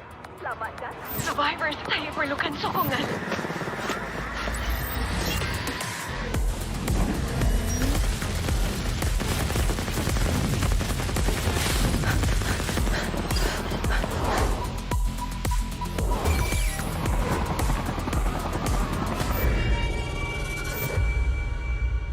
Carikan kunci. Keluarkan saya dari sini.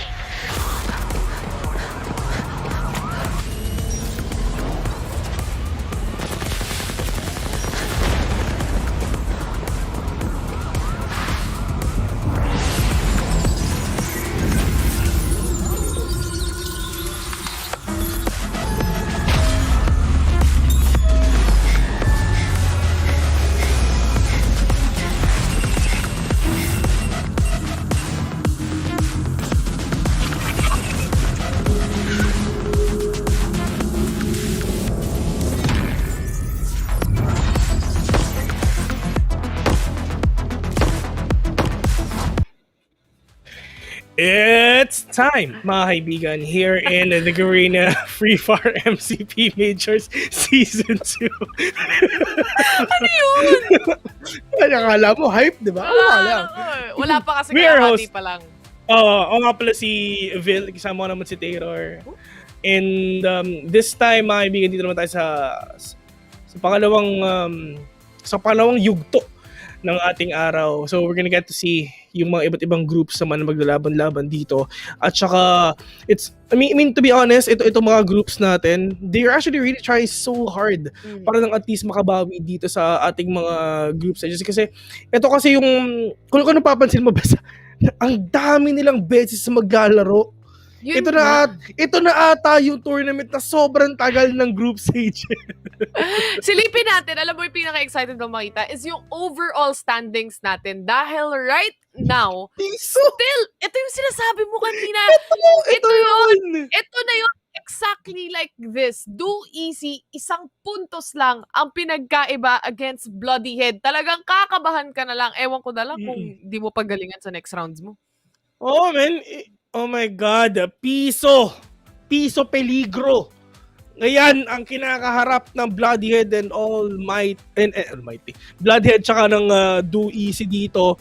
Pero, hopefully, na talagang mabawi ito ng Do Easy. Kasi swear, gusto kong makita yung mga teams na nasa baba na na manalo talaga. So ako napapansin mo, Bes, yung Do Easy, despite of them na being on the 13th place, meron silang 2 buyan na rin. So, ang problema dito is hindi lang talaga nila nababackupan ng maganda yung mga points nila with that kill points. So, kulang. Tsaka medyo, parang inconsistent yung Do Easy. Diba? Merong may time na, yun nga, nagbuya rin sila last time, tas hindi na sumunod, wala nang nasundan yung yung standings na yon. Kumbaga, dun sa next few rounds na meron sila or next games na meron sila, laging lagabak pa rin ulit o yung mga score nila doon. So, with that, Bloody Head, gaya na sabi natin, medyo kakabahan na sila dito. But on the other hand din as well, metrics. Ito, mag-iiba na yung maglalarong mga groups na naman eh. And kung naalala mo, nag-mid shuffle tayo ng mga groups natin na meron din tayo for today's matches and for the rest of the matches that we are gonna have. Looking at that scoreboard, na-excite ako, Vil. Sobrang, ito na yung moment na talagang, ano na yung susunod na mangyayari? Ano ba talaga yung susunod na mangyayari dito? What is next for these players? Ibang groups na yung maglalaban, so probably yung mga groups na talaga hindi pa nakakapaglaro, and this is the time talaga makabawi sila. And saan na lang talaga makakita tayo ng isang malaking change dito sa ating leaderboard para mas maging mainit yung mga labanan natin dito. And yun talaga yung hino-hope ko, man. Gusto ko lang talaga makita yung mga 13th place na umakyat. Kasi this is second half already. Pwede nating sabihin na talagang 6 days? Tama, 6 days na silang naglalaro like in a span of 3 weeks. So, sana naman, di ba, talaga mabawi nila to. Pero yun nga lang, if talaga hindi pumasok, at least they tried so hard. And if ever lang na talaga hindi sila makapasok sa 12th place, ang next sa paglalabaran nila dito, syempre yung prize money na lang, Bes. Oo, yung prize money din naman natin is napakalaki. Meron kang prize money sa league stage. Meron ka ding prize money na mas malaki pa pagdating sa grand finals. Kung hindi ka nga makakapasok, syempre yung paghahatian nyo sa prize pool, mas maliit, no? Pero ang goal dito, ang focus nila dito, is makaabot kahit man lang umabot lang dun sa 12th place. Alam mo yung league stage pa lang to eh. So alam mo na, sige, okay, medyo mababa pa yung prize pool and all that. Pero, pag nakapasok ka naman dun sa 12, men, alam mo na parang it's finally time. Dito ka na magpakitang gilas. Tama. Doon ka talaga magpakitang kilas para lang at least, diba, makakita, mabuksan mo ng mga isipan mo para lang, ito pala yung kakayahanan ko. Ito pala yung things na kayang-kaya kong gawin para lang at least na hindi ako masilat pagdating ng grand finals. Ito nga yung actually nakakatawa nga. Kasi sobrang tagal ng group stage. Pero ang final stage, mga kaibigan, is isa lang. Isa lang. Isang araw lang. Oo. Which is sa October 16 next month. Talaga ba? So, isang araw sa hinaba-haba na meron tayo sa league stage natin at sa hinaba-haba nung paglalaban-laban ng mga teams natin. Isang araw lang sila magtatapat para dun sa prize pool na kung saan yung first place is 15,000 USD. Oo nga, 15,000 USD. So, ano yan? 750,000, di ba? 750 ko, napakalaking pera yan, man.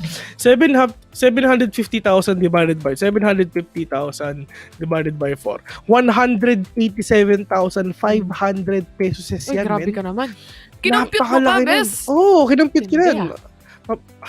Quick match lang. maths. Quick match lang. Sa utak ko Quick lang yan, maths men. lang, oo. Walang Hindi- altab-altab na nangyari. Walang calculator. Anong calculator? Pero Oo. eto ha, kasi babalik na tayo sa mapa natin ulit, which is gonna be Bermuda. And this is a different group that we are gonna be seeing. This is Group B versus Group C. So right now, papasa natin sa ating mga casters. We have Neptune and of course, Kuku TV. Please take it away. And thank you very much, Taylor. And ito na nga, nandito na naman tayo sa ating MCP Major Season 2. We are going in sa ating group, or actually match number 3 sa ating week number 4, day number 1, and Neptune. How are you doing? Kumusta ka naman after those two chaotic matches na meron tayo? Grabe, I'm still surprised no sa mga naganap dahil nga ang daming probably dahil nga sa changes ng mga groupings natin na maraming mga nakakaangat. Siguro talagang nagiging komportable sila ngayon at yung iba naman no nagiging na-offset yung gameplay nila kasi sabi nga for 6 days na nagkaharap-harap sila dito, they have been used to a certain tactic. Pero ito na, nagbago ang lahat. At ngayon, ang hindi nagbago ay ang OG map na Bermuda, paring Kuko. Yes, OG map indeed, Bermuda. And again, we're gonna be going in with two different groups compared dun sa ating two first matches.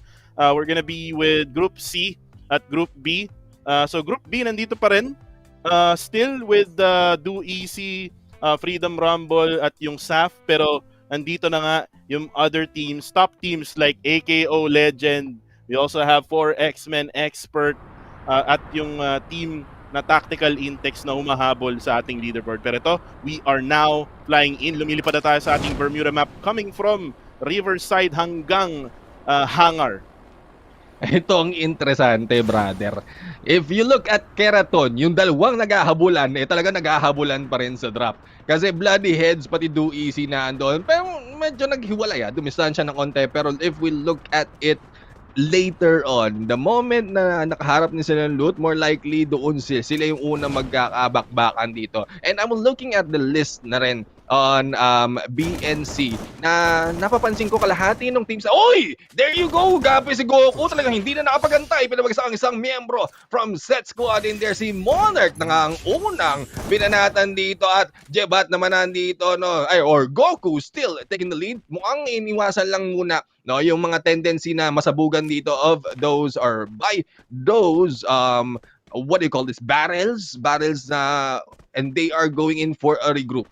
Okay, so I think it was just a lost member from set squad na ando na nabanata ng mga tropa natin na ng 4 X-Men Expert. Going back to what I was saying, kalahati ng teams natin na BNC is coming from rank number 10 to 17 from last week. Ano masasabi mo dito, brother?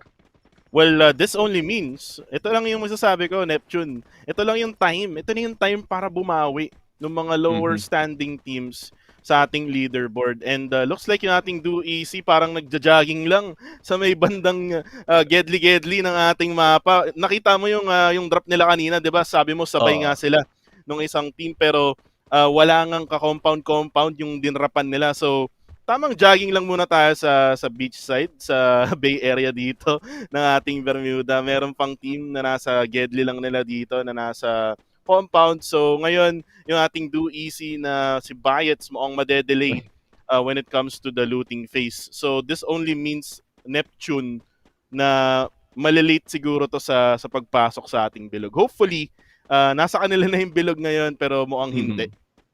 And, well, we'll have to see, no? We'll have to see. Siguro talagang dahil ang Do Easy is masyado na silang cautious. Nakita natin on the leaderboard yung gap nila between Bloody Head, the 12 and 13 place, at ayaw nilang ma-early out. Hindi lang nila alam na Bloody Heads pala yung kasabay nila doon. So yun ay maapagdikta eh. Yun ang maapagdikta. Sino ba yung pupunta sa 11, ay sa 12 at pupunta sa 13? Pero kung sakali, no, nagkaroon sila ng sinugod nila yon or probably overtake them on the drop at nakalayo-layo sila on another compound and then they battle it out, alam na natin agad kung sino sa kanilang dalawa ay nakakalamang kasi isang puntos lang yung diferensya. And I think they are in here, sabi ko nga, masyado silang cautious and they want to play safe. So I'm reading ang DOEC will be playing for placement na lang na andito. Kasi alam na naman natin na kaya naman nilang pumatay and get those kills if needed. Yeah, yes indeed. And ito, we have Bloody Head, si Morgana, ini-scout na nga yung ating XBR na nasa ibaba dito sa ating compound. And Bloody Heads, talking about Bloody Heads still, they need to be more aggressive. They need to push even more further sa kanilang mga ginagawa in order for them to get those skills. And one of the things na pwede nilang i-boost yung kanilang confidence. Kasi syempre, doon na rin papasok, no, sabi mo nga Neptune kanina, yung confidence factor na kaya ba nila kalabanin yung mga teams na nandito ngayon sa Group B and C. Pero ito, looks like they're gonna try to just camp it out sa mga edges lang ng ating mapa. Siguro iikutan din nila itong team na nakita ni Morgana, and Morgana leading the way as their scout. Well, this is a good tactic for them. If they will be able to pinch, kung di ako nagkakamali, Kenneth X Brain, no? Si Juan na naando. Nakalao nga nag-iisa lang si Juan, no? The only one going against a Bloody Heads. Pero hindi, palayo sila, no? Placement gameplay din. Ito na eh. Ito na talaga yung nakikita natin kung nababasa natin, no? Dahil nando na sila sa bingit, they want to go as to where they're comfortable. At alam naman natin yung Bloody Heads, nabanggit natin, they don't do that well. I'm not saying that they're bad, but they're not doing that well on early engagement. Kaya iwas sila on any engagement at this point. Gedli lang muna ang circle until they'll be able to take advantage and probably capitalize. Pero ito na nga si Morgana, mukhang makakaisa na nga dito. Uy, sakto naman ang pagka-glue wall na yun. Pero ito, Time Turner, mukhang nakalis na nga si Arens dito. But Bloody Heads will be regrouping. Medyo malayo ang mga tropa natin ng Kenneth X Brain at nag-iisa si Arens dito. This is a chance for them to get one kill and take back, no, yung points na nawala sa kanila kanina. Ito na nga, no, glue wall na antay pa nga na lumabas at mukhang susugurin na nga dito. Pero hindi, napakaganda naman pagkapwesto ni Arens dito, giving time for the rest of Kenneth X Brain para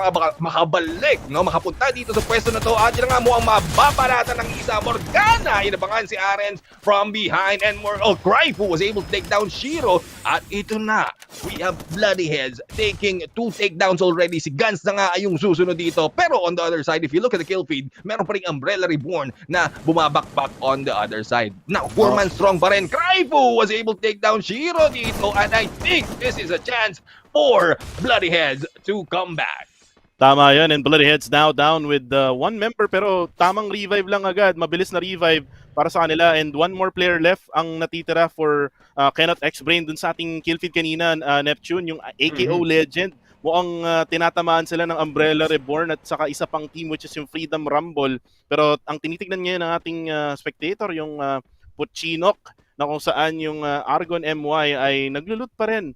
Right now, yung Argon MYs still looting up, talagang pinupuno nila lahat ng kaya nilang ipuno dun sa kanilang mga bags. Pero on the kill feed, we have CJ able to take one down for Bloody Heads, and Bloody Heads hearing our broadcast right now na hindi kami passive, hindi kami play safe.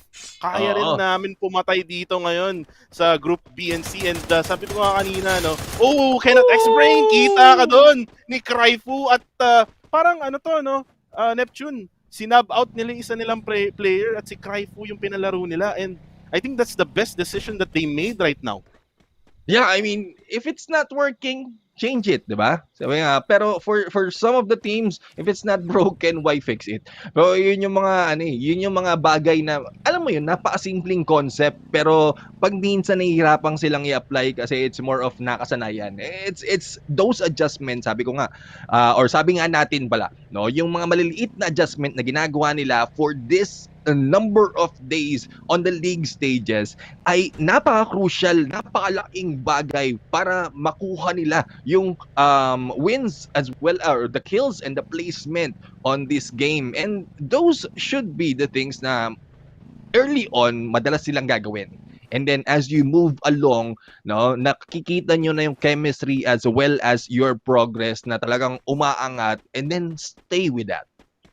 Right, and kung titingnan natin, Bloody Head still nasa labas ng ating zone at nababawasan sila ngayon. It is still the first phase, Neptune, so very very much minimal yung ating bawas sa ating HP.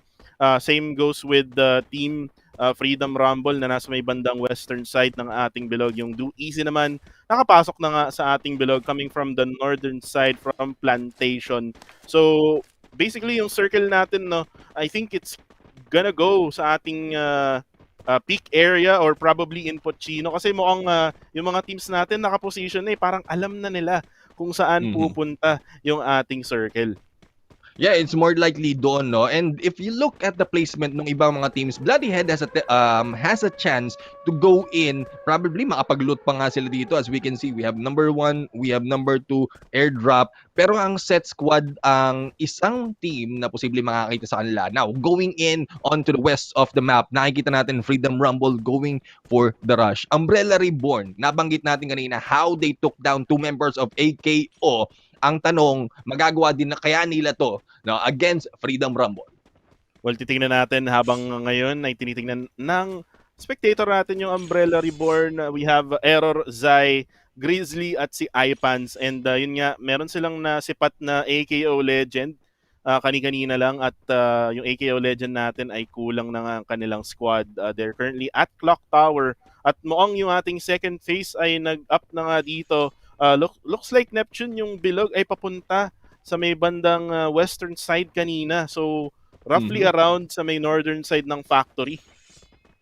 At ito na nga, no? And as the circle moves on, gumagalaw na rin mga tropa natin from Freedom Rumble and that they are getting closer, no, to Umbrella Reborn. Pero, ang ginagawa naman nila, lumalayo naman sila, getting into the center and trying to get away for that engagement. A little bit questionable move. So, siguro it's the verticality na hinahanap nila dito, trying to look for Freedom Rumble. Pero if they went in or probably stayed on that area, they will have a chance to go against Freedom Rumble at that point. ITX naman nandito, Tactical Index. We have seen them from the previous weeks na talagang nagpa-perform. Will they be able to carry it over right here? At ganun pa kaya yung magiging tactics nila dahil nagbago na yung mga groupings natin, paring po. Tama yun. And Tactical Intex, kung maalala mo, Neptune, nasa may bandang around 10th or 9th yata sila. Pero ngayon, nasa sa around 7 na sila sa ating leaderboard. So definitely, gumawa na sila ng malaking gap from Bloodyheads. Kasi kung naalala mo, we were comparing yung team na to at yung Bloodyheads. So again, for Bloodyheads, they're doing their job right early on sa ating larong ito. Pero kailangan nilang maging consistent sa pagiging aggressive kasi para makakuha sila ng mga puntos in order for them na masecure yung spot nila para sa finals. Pero to, we have Siyux. Mukhang alam niya ata na merong Do Easy sa may bandang baba ng kanilang lokasyon. And they have the advantage here, Neptune. They just need to use it. So, mas maganda na papuntayin na lang nila yung Do Easy coming from down below in order for them to be able to win sa Do Easy natin. Pero ito, airship natin is approaching. Uy, mukhang meron pang UAV na nandun. Galing ata yan sa ating Do Easy, Neptune. They're trying to scout itong Tactical Intex.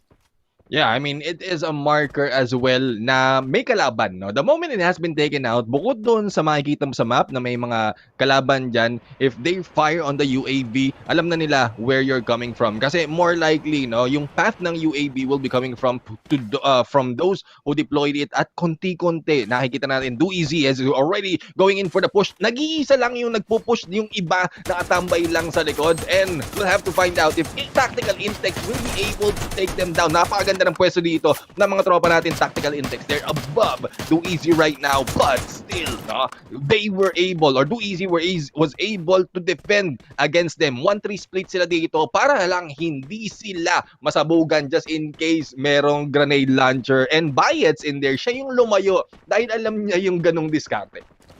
Tama yun. And parang si Bayets actually yung yung entry fragger ng ating Do Easy. At good decision na lumayo muna siya kasi nga nasa lower ground sila, hindi nila masyadong kita yung Tactical Intex. Pero eto, switching back to Clock Tower. Umbrella Reborn, they went for the higher ground kasi mas maganda kasi talaga na nasa higher ground ka, mas makikita mo yung mga kalaban mo and they are able to spot itong Freedom Rumble ngayon na kompleto pa naman.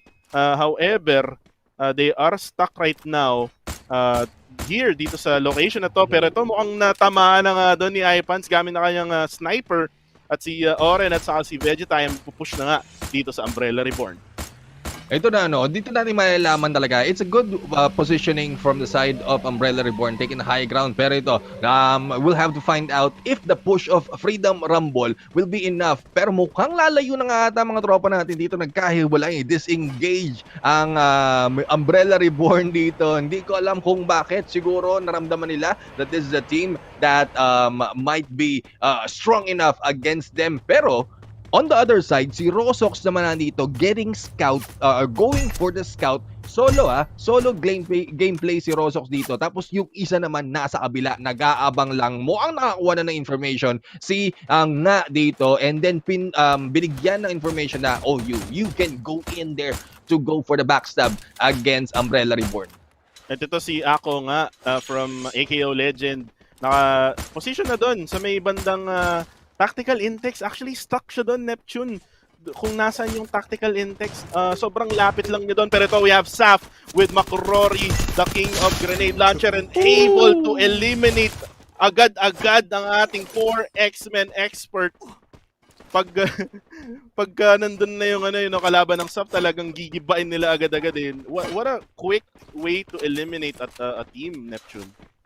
Yeah, wouldn't be surprised kung ang Saf mabilis nilang napabagsak ang mga tropa natin ng 4X-Man expert dahil nga sobrang galing nila, no? Pero medyo matagal bago tayo nakapunta doon. But going in there, ito si Ako nga na lang nag-iisa going against 2 teams. To be exact, 2 teams, Umbrella Reborn tapos Tactical Intex. Tapos meron pa dito na mukhang palapit na rin ang mga tropa natin ng Metrics. Tamang abang-abang lang muna. Ako nga will be taking down, and AKO Legends will be eliminated from this game. Bayets taking down or picking up si Sha, pero bagsak naman si Bayets dito. Si Jembal na lang natitira out in the open, and Tactical Intex will be taken down by Staff na makakabawi na nga mga tropa natin ng Staff. And here comes Jembal for the takedown and hiding out on this blue wall. Makaligtas kaya siya dito. The only one remaining for Dueezy. The chance is here to get that kill, but no, Dueezy will be taken out by Forbin.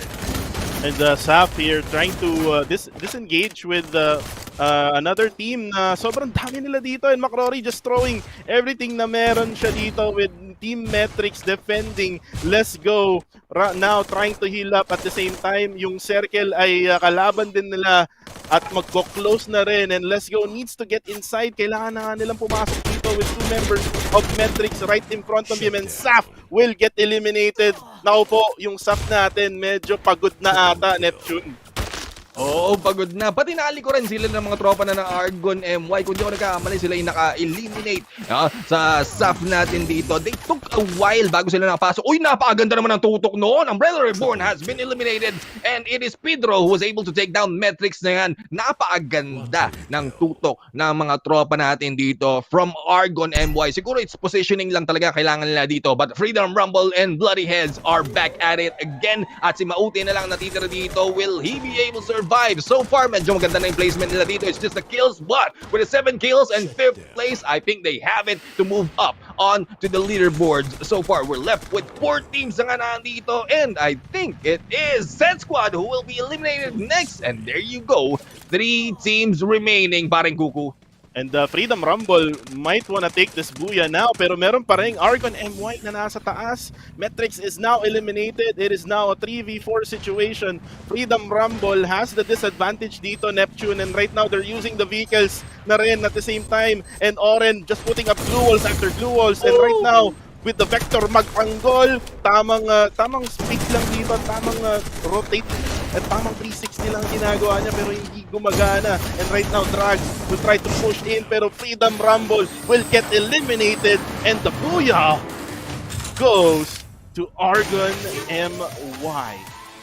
OMG, Argon MY taking a Booyah after the engagement napansin natin kanina, no, how passive they are from the start, and then towards the end, no, tumututok sila from afar. Napakaganda ng accuracy that pinakita sa atin. And then when it comes close to close, when we thought the Argon MY has already lost it, talagang bumabawi sila, no, going against an aggressive team. And this is my Pedro Sparks and Apex right here representing Argon MY for that booyah.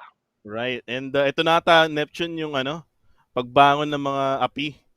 Kasi yung mga nananalo, Neptune, yung mga lower teams sa ating leaderboard. We have Do Easy kanina. And right now, we have yung ating Argon MY na coming in to this day from 16th ata or 15th. So, yung Argon MY nanalo sila. This will give them more chance para makataas sa ating leaderboard. And right now, we're gonna talk about it with Vil and Taylor.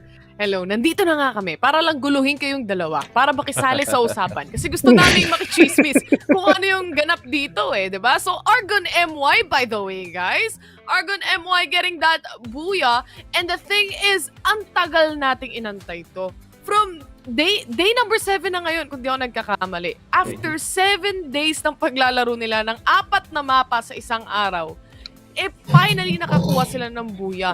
Neptune, they are really stepping up right now. And the thing is, you said na kanina, sinabi nyo, no, na they were playing it safe, usual, doon sa kanilang mga early times o yung part of the game kung saan early game pa, early phases pa na meron tayo. And in my perspective, parang hindi nagbago yung playstyle nila. Why does it work right now but not before? Yeah, it's probably the placement na ginagawa. The drops has been different as well as Argon MY. Meron naman silang ibubuga when it comes to engagement. But if we look at the top teams, like SAF for instance, yun yung mga gameplays na pwede nilang i-emulate, and that is working right now. And I think that's what Argon MY is doing. Yeah, I mean, once again, this is the first time na nakabuhay ngayon ng Argon MY. Actually, iniisip ko nga kanina nung pinapanood ko itong game. Do you think ba na nagtatago lang na strategy yung mga nasa lower part na teams? Or talagang yun na yun? At saka talagang kaya sila nananalo ngayon, yun nga, medyo nagtatago lang sila ng strat. Pero, yun nga, let's start with Neptune. I'm always in there na naiisip ko lagi na meron silang tinatago. But for the past 6 days, naging questionable na sa akin yung ganong idea na hindi ko alam kung 6 days is a long time para magtago ng tactics. So, yeah. I don't know. I don't really know. Pero we'll have to find out moving forward if this continues. Yeah, moving forward mga kaibigan. Ito, I mean, nakita natin yung kanina, it is actually Argon MY, Do Easy, talagang umakit-akita sila papaakyat doon sa ating top 9. Pero we're gonna get to see if ever ba talaga makakabawi yung mga nasa baba pa. There's a chance siguro talaga makabawi sila if ever talagang yung bilog umayon sa kanila, nakakuha sila ng mga magagandang loots, yung rotation nila sobrang solid.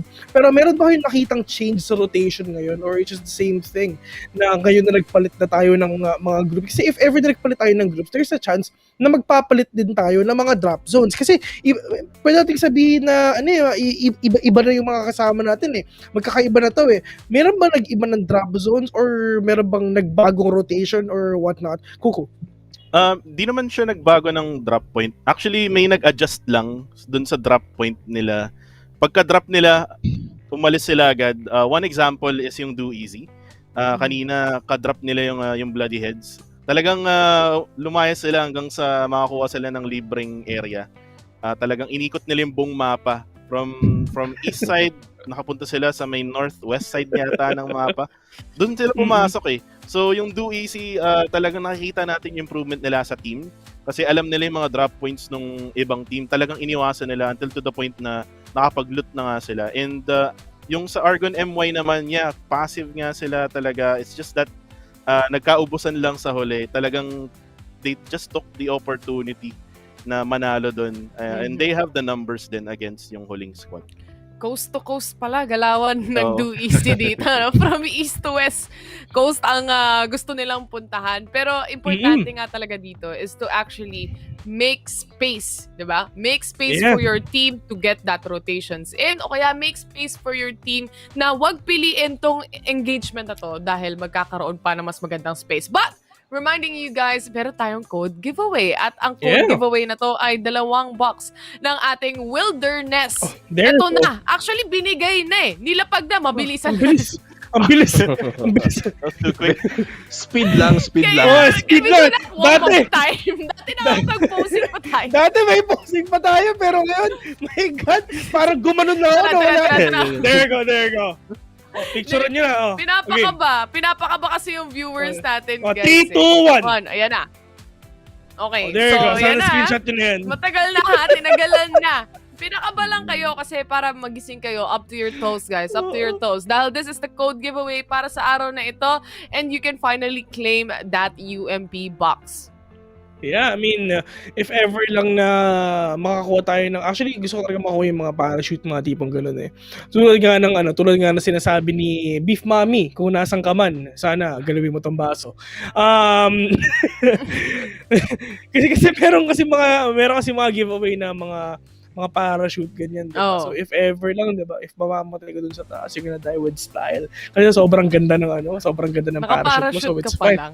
Oo, man. I mean, naka-parachute ka pa lang talagang patay ka na, partner. Balita ko may round standings na tayo. Silipin natin yung ating round standings. This is the exact points na nakuha ng each and every team na meron tayo from 1st to 12th place. And looking at the scoreboard, Argon MY was able to take 19 total points. 19 points in total. Freedom Rumble yung sumunod with 16 points in total. And then yung Bloody Heads, 13 points. Kung ano yung Do Easy kanina na lumalaban at pumapalag dahil isang puntos na lang, mukhang nagising dito, Vil. Yung Bloody Head, na-realize Oo nila nga. na, shucks, isang puntos lang yung difference.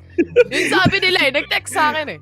Oo, gumanon sila mga kaibigan.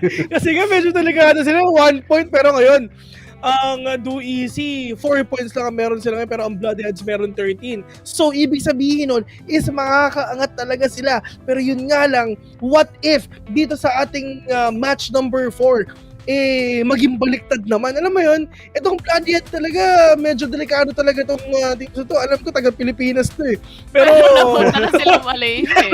pero, Nag-iba lang. Sila na lang nag-adjust. balita ako, taga Philippines yung Bloodhead, naging Malaysia eh. Pero, ayun nga, sobrang nahirapan sila eh. Pati bansa nila, pinalitan na rin ata, pero okay lang yan. I mean, Sabi nila, wag nyo kami patayin, kakampi nyo kami. Ganun na lang, men. Dami I'm kasi. one of your kind. Nagulat ako dun, parang nagulat ako, saffron talaga yung Pilipino eh. Pero it's fine. It's fine. It's fine. It's fine kasi maayos din naman yung mga issues na yan. Don't worry. Pero we're gonna go back here in the sandy lands of Kalahari, mga kaibigan. Dito muna tayo sa a lot of high grounds, a lot of verticalities, a lot of suns na mapupunta sa ating mga mata at saka sa ating mga ilong. Kaya don't forget, paglalabas kayo ng bahay, mag-face shields kayo. Face shield o face Face mask? shield tsaka face mask. Pareho lang yun, guys. Hindi parehas yun. Ay, nako. Pakita na natin, no? Sinabi mo na rin naman yung ating upcoming map, which is Kalahari. Na-mention mo na rin yung ating highlands and mga lowlands. Kumbaga, para ka nang nasa Tagaytay, pero the sandy version. No? Now, we are heading to the game. Oh, sino binabati mo? Binabati ko nga pala si Trix. Si Ayan. Trix. Oh, si Trix na tropa natin. Hindi nila kilala, pero kilala natin. But right now, ipapasa na natin sa ating mga casters, Kuko and Neptune. Kalahari, it's time.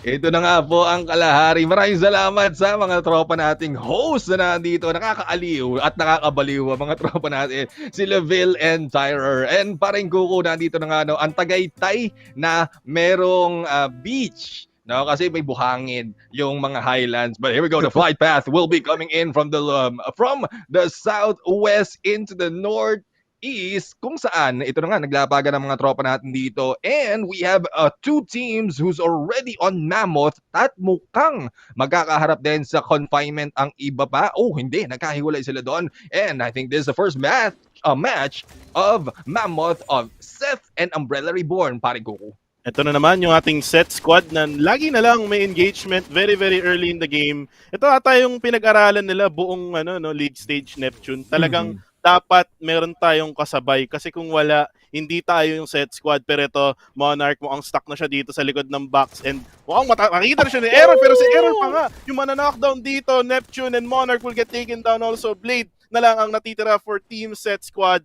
and Blade will just escape. Probably will try to go to his teammate pero hindi niya maakyatan itong bundok na to. Grabe yun, no? Hindi agad napansin. Pero napakaganda naman ang pasok doon ng mga tropa natin ng Umbrella Reborn. It's just unfortunate lang talaga hindi agad nakaikot ang mga tropa. And nagka-error na nga dito. Blade! Talagang umihiwa ang mga tropa natin dito ng set squad. And it's now a 1v1. Sino kayo mananaig dito? Umbrella Reborn, Zay, or set squad Blade? Sino kaya ang mas matalas sa kanilang dalawa, paring Goku? Well, tignan natin 1v1 with the great one, mga kaibigan. Zay versus Blade. Sa tingin ko si Zay mukhang mahihirapan siya dito. Wala siyang pang-heal. Blade with 200 HP. Kung alam lang niya na walang pang-heal itong si Zay, ipupush na niya yun. Pero to, we are looking at 4 X-Men Expert. 4 X-Men Expert Neptune, isa sa mga malalakas na team going into this week. And medyo na early lang sila kanina. At yun na nga, Umbrella Reborn will get eliminated as 4 X-Men Expert realizes na mayroong mga gunshot na naririnig dito sa area na to. And now Blade will just have to escape yung kanyang fate dito. And now, mukhang makaka-survive pero di pa natin pwedeng sabihin makaka-escape to kasi medyo malapit na yung isang player na si Spade for 4 X-Men Expert. Mga tropa natin ng 4X-Man Expert dito, pumamparang-pampam dito, no? Lumapit bigla nung narinig nila ang tunog. Ato na nga po, no? They're trying to chase down ang mga tropa natin dito from set squad and, well, not that much kills, but still, no? An addition of 2 points kung sakaling maubos ang set squad dito. 2 teams will be eliminated early. Napakabilis nung first part ng laban na ito. Ito na nga po, Goku right now, going in against Blade. The grenade will be thrown, pero sumabog before lumapag dito kay Blade. Mukhang magpa-flank lang muna si Goku dito. And there you go, Spade! Tumama kay Blade. And there goes the elimination. 2 teams agad. Parang Goku natanggal. Para sa akin, nakakalungkot para sa Z squad. Lagi na lang silang may early engagement, Neptune.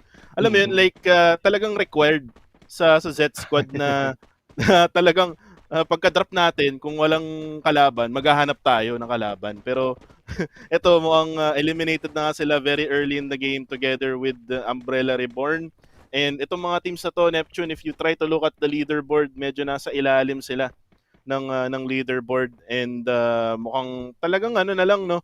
Bigayan na lang ng points sa ibang sa ibang teams. Like for example, itong 4 X-Men Expert na going into this week, nasa top number 5 sila pero mamaya makita natin yung updated leaderboard after ng game na to. Now going into AKO Legend, kaninang match sa Bermuda, itong AKO Legend Neptune na early yung dalawa sa kanila kaya hindi na rin silang nakagalaw to the point na talagang na-eliminate sila very early at di sila nakapuntos. Ang nakakagulat lang talaga, no, for this week, for this day na laban, ang daming nagbago sa mga gameplay ng mga tropa natin dito.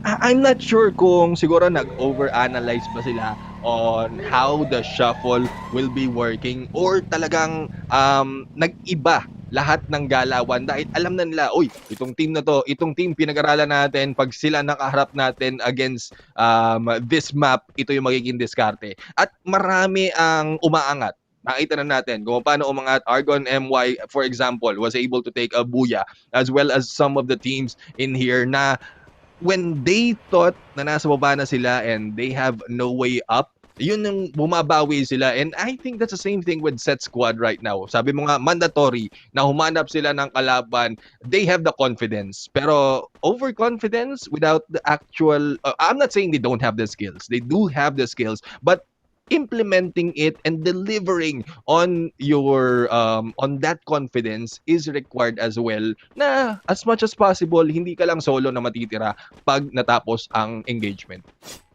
Tama, and right now itong Argon MY, isa sa mga teams nga sabi mo nga na nag-improve and able to actually get a buya kanina.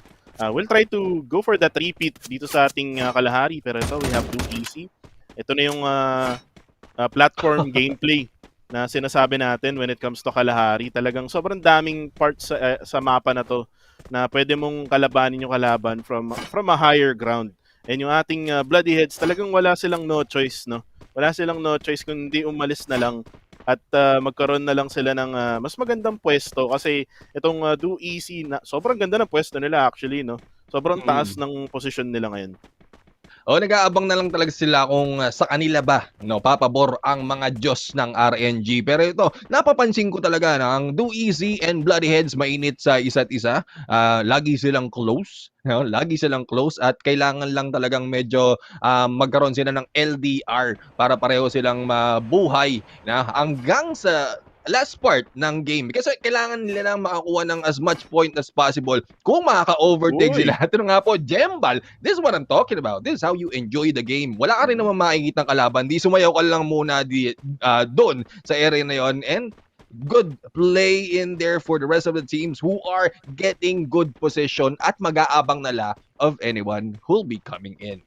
Tamang TikTok lang habang walang kalaban, no? Tama yun, Neptune. Tamang gawain yun. At right now, we have Cannot X-Brain. Ito sila, Shiro. Kanina, na early yata sila from the Bermuda match. And kailangan nilang bumawi dito, especially right now, kung titingnan mo yung Cannot X-Brain, very, very far from the standings. And they really want to, get inside the top 12 para sa finals. And meron pa naman silang chance, no, Neptune, kasi meron pa namang mga how many days left pa ba? Marami pa ang kailangan nilang habulin at marami pa rin naman yung mga araw na pwede silang bumawi. Pero ito, we have our circle sa ating mapa ngayon and magsuswitch to going sa ating second phase. Mukhang feeling ko pupunta sa may command post.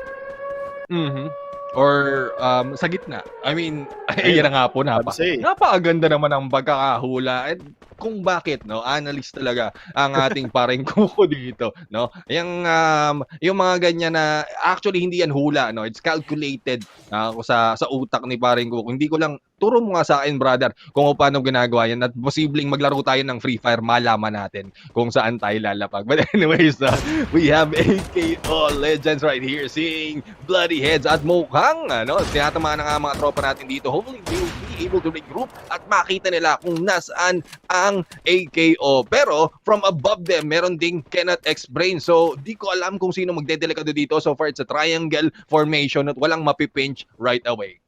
Tama yun. And dito natin nakikita talaga yung snipe gameplay natin from all of the teams. Talagang kailangan malinaw yung mata mo, no? Kasi kailangan mo talagang makita yung mga kalaban mo from afar. And yung Bloody Heads kanina tinamaan. And right now, yung AKO Legends currently just camping dito sa may area na to. And right now, pinapalibutan na actually sila. Pinapalibutan na sila ng mga teams. There's like, I think, 4 teams na nakapalibot dito sa AKO Legend. Medyo delikado to, no? Kung ako yung nasa lugar ng AKO Legend, they really have to go for that defense. Pero right now, they're just trying to make sure na lahat ng angulo na nakikita nila, walang kalaban sa paligid. And yung ating bilog na rin is now gonna shrink. Lilit na naman ang ating bilog. Mukhang ang circle natin, no, going to the northeast side ng ating bilog ngayon. Ikaw, san ba hula mo? Maghulaan tayo ng bilog, Neptune. Hindi kasi ako magaling manghula. Ayan. Lagi ako nagkakamali. Naghuhula tayo. But anyways, bilog is bilog. Ang bilog nga, katulad ng gulong, pag minsan nasa taas, nasa baba, hopefully the same will be happening for these teams. Yung mga nasa baba ngayon, it has been changing already for the past few games na nakita natin. They're moving a little bit up right now. And speaking of up and down, verticality on Kalahari would be the advantage. So hopefully, yung mga teams na natin dito na who's confident enough to go against dun sa madalas na nilalabagan like Refinery, this high grounds, yung mga platform na nakita natin, they have the confidence to go against them, eliminate anyone in their way, and then take that position kasi that's one way that they'll be able to get those kills. Now, despite that's where the circle will be dropping, medyo magandang practice din yun para ready sila kung sino man ang makakaharap, especially on this map wherein not everyone is very proficient. Right, and right now, itong SAF, mukhang nakakaamoy sila ng 4 X-Men Expert. And if you go back sa ating match number 3, yung ating 4 X-Men Expert ay na-eliminate ng ating SAF. And right now, Makorori just showing us how good he is. Sobrang galing mo, pero hindi. May mas magaling sa'yo. And right now, Spade, mukhang tinamaan siya dito together with Goku at si Jebat. Pero andun agad yung revive, no? Sobrang bilis ng pick up ng ating ng SAF, and right now Forbids is now pushing in together with his teammate, and the heal is on para sa ating SAF, and they're actually getting pushed dun sa may side na yon. And right now Damon will knock down Jebat dito with the Vector magtanggol, eliminating Jebat right away. And right now, mananockdown dito si Let's Go with that grenade coming from Goku. Ito na nga si Makrori naman going for that revive as well. And yung ating 4 X-Men Expert, takbo hanggang may lupa. Takot kami sa inyo, SAF. Yan na nga po, no? We have Spade right now. Mukhang walang alas si Spade dito, no? Habang si Damon na nga sumusugod. Vector magtanggol. Grenadier being thrown. Pero nakalis na nga ang tropa natin ng Spade from 4 X-Men Expert. Nakapag-regroup na sila on this compound, and they are still being pushed. Mukhang sila mag-gatekeep dito. Mauuna sila sa finish line, which is the edge of the circle. But Makrori right now is trying to take shots against Goku. At si Spade na nga ata mukhang knockdown pero hindi namamataan. Let's Go was able to go in against Goku, at mukhang isa na lang ang natitira for the side of 4 X-Men Expert. Wala nang chance para makapag-gatekeep against SAF right here. Pero ito, sa Shieldbid natin, mukhang yung SAF na third party ngayon ng Bloody Heads. Pero ito na yung push ng Freedom Rumble laban dito sa ating metrics. At yun, parang, yun to, dalawa ata nasa loob ng duel doon. Pero Cobbs will be able to take one down there. Si Mankai naman. And now Rin OP will take down Vegeta. Vegeta will be taken out right away by Team Metrics. Tamang tago lang sa likod ng glue wall at ginulat ang ating Freedom Rumble. Grabe, no? Pag mga gantong, bakit nag-suicide ata si Mischief doon, and we have drags in there. Talagang tinuluyan nga po, or si Psy-Fic, Psy-4-Fic ata yun na doon, na tinuluyan na rin with the grenade. And we have tactical index. So, very tactical approach ang ginawa nila dito. They move out of the compound and they're trying to go in on a different place. Pero balik na nga sila sa tent dito using those glue walls to be able to cross. Pero mukhang may nakakita na nga sa kanila dito. I think it's Kenneth X Brain who's trying to stop them for this flank and gatekeep. Kung gatekeep talaga ang labanan dito, but they have to push through. Bloody Heads onto the edge at nandito nga on the south. May isa pa rin 4 X-Men Experts rival trying to survive this pinch from Argon MY as well as SAF, and we'll have to find out how will this work. Ito, Kenneth X Brain Shiro was able to go in for the kill, but McRory taking down one of Argon MY. Mukhang nag-shift yung attention ng SAF natin dito onto Argon, and then it has been taken back by Bloodheads. And right now, ito si Mi, pwede niya nang barilin kanina pa itong SAF, pero nag-antay pa siya doon, and actually na-knockdown na nga niya dito yung isa, pero mabilis na revive agad ang makukuha ng ating SAF. Sobrang sikip dito sa may command post, and saan kaya pupunta ang bilog, and it will go sa may northern side ng ating bilog, and there's like 3 or 4 teams na nandito sa may southern side at sa east side rather ng ating area ngayon. And Bloody Heads able to eliminate tactical index on the kill feed with a nade coming from Bloody Heads as well, and AKO Legends doing the same thing, going for that third party action. Neptune, Grabe, no? Itong talagang magkakalapit na yung mga teams dito. You don't know where the opposing team will be coming from. And this is what other teams are taking advantage of. Talagang sinasamantala nila kung saan hindi nyo alam, no? Nag-aaladyansina sila, and you don't know where or you don't see me, no? At ang mga tropa natin dito, we have in their XBR. Bagsak na nga from that grenade launcher, at paring kuku, nauuso talaga yung grenade launcher dito. Oo, usong-uso na talaga ang grenade launcher meta na pinasikat ng ating mga SAF. And right now, Forbids actually gets taken down. Kennerex Brain may eliminate na nga dito. And right now, 5 teams remaining, going down to 4. Do Easy will get eliminated. Makrori maninate na MY, at sobrang gulo ng nangyayari ngayon. Argon MY will get eliminated naman dito with Makrori with that double nade. And right now, Makrori dominating itong laban na to. Quadra kill para kay Dagger sa Ako Legend. Bloody Head may eliminate na nga dito. Dalawang team na lang ang natitira. Staff, Makrori with the nade machine. And right now, AKO Legend. Isa na lang ba si Makrori? hindi ko rin I think there's one more Damon pa rin na nandito at si McRory, no, meron pang Damon na nag-aabang dito. And there you go, McRory was able to go in for that kill feed and for that streak.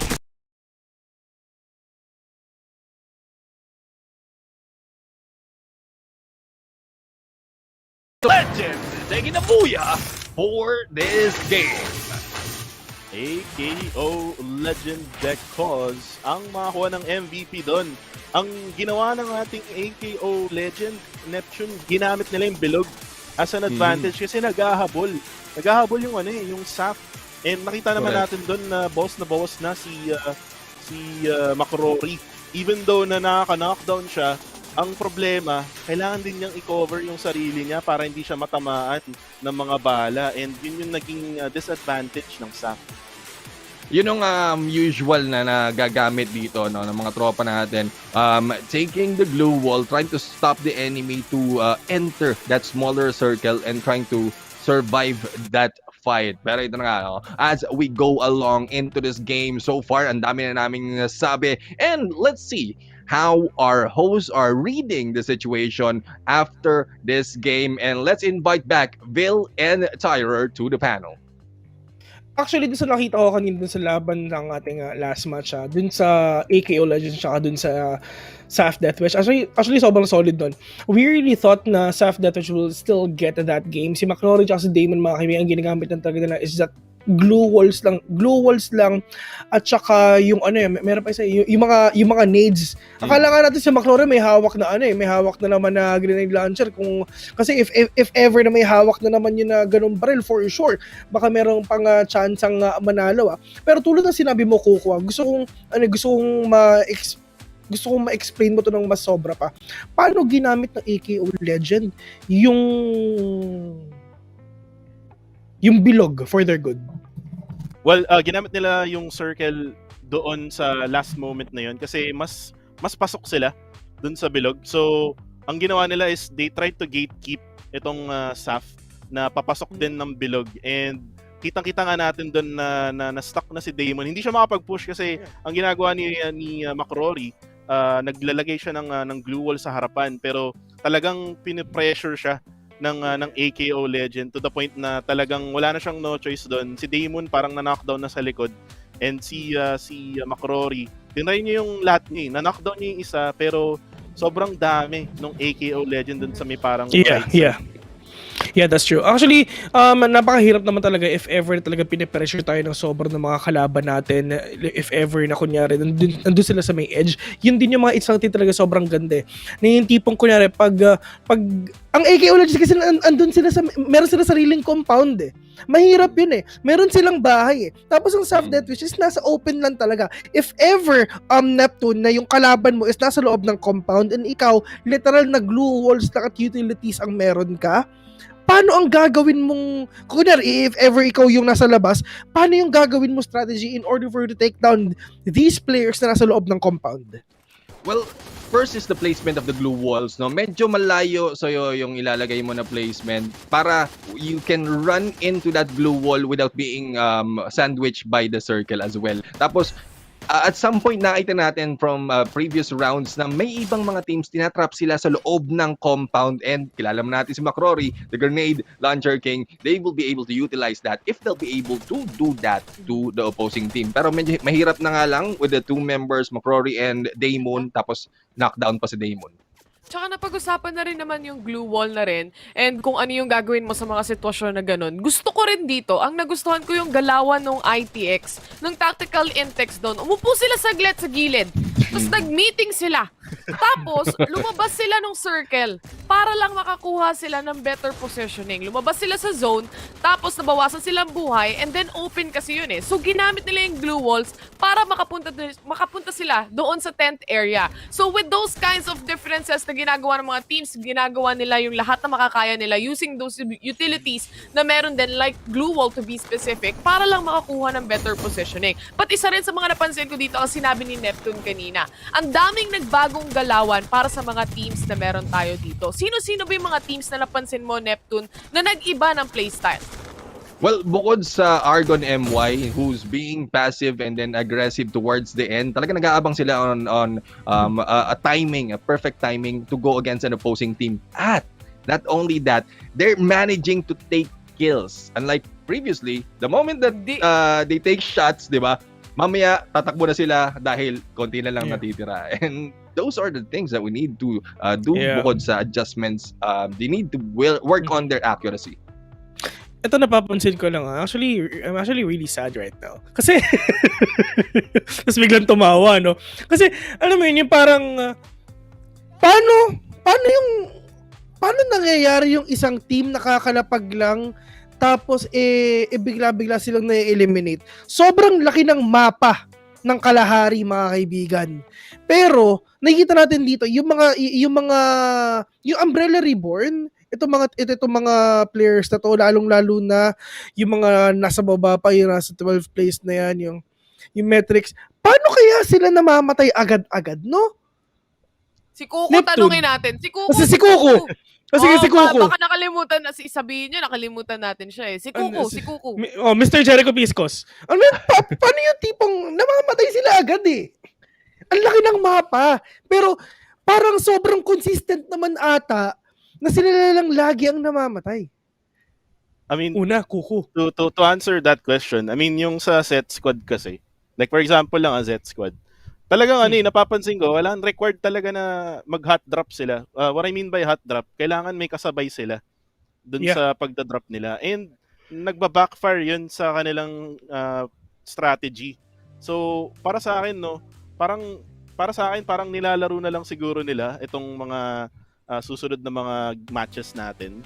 And siguro parang pinapahirapan na lang din nila kung sino man yung target nila on that specific map. And para sa akin, ang pangit lang nung gameplay na yun, which is actually yun nga, namamatay sila ng early. Kumbaga, Kuko, parang nothing to win, nothing to lose. Isasama namin kayo dito. Hindi naman kami MCP Major, goods na kami. Hindi naman kami mawala sa 12th place. Tatanggapin na namin to, men, pero isasama namin kayo sa hukay. Okay. Diba? Parang ganun.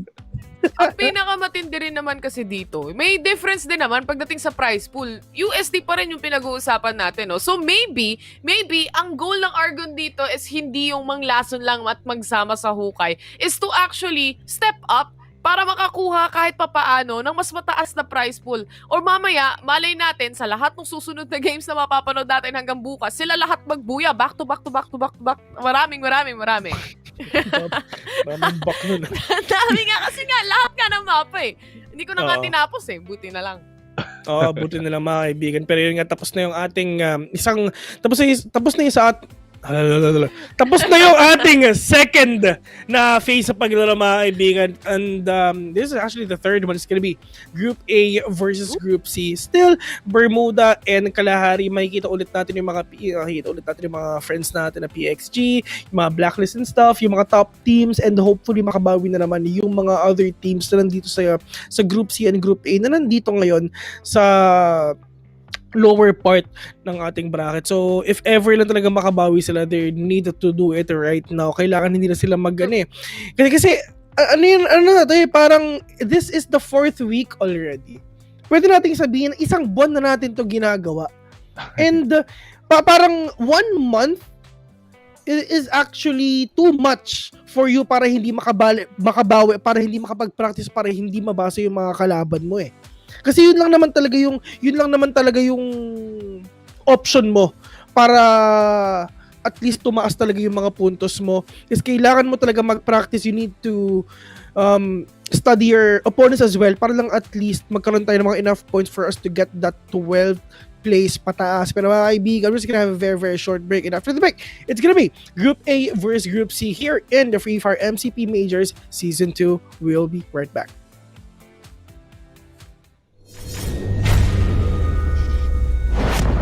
Yeah.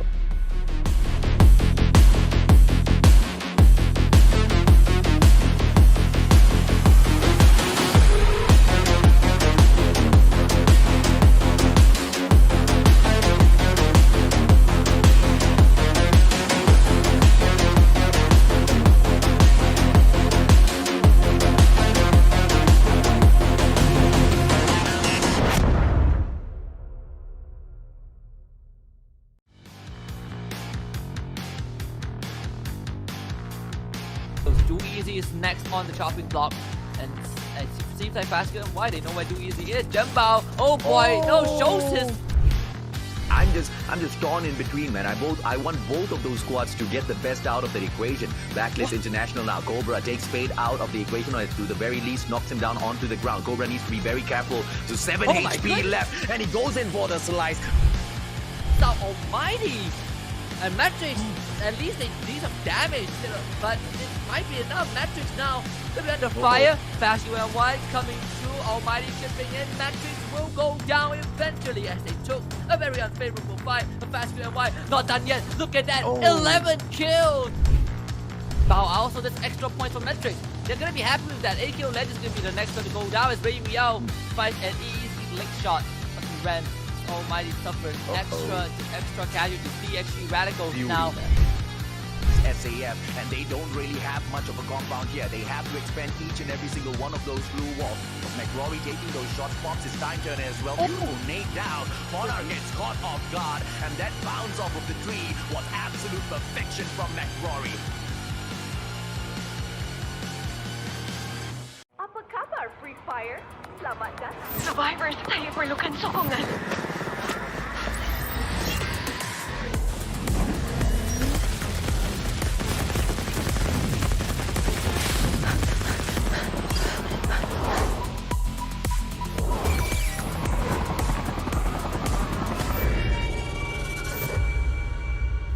Cari ka kunci. Keluarkan saya dari sini.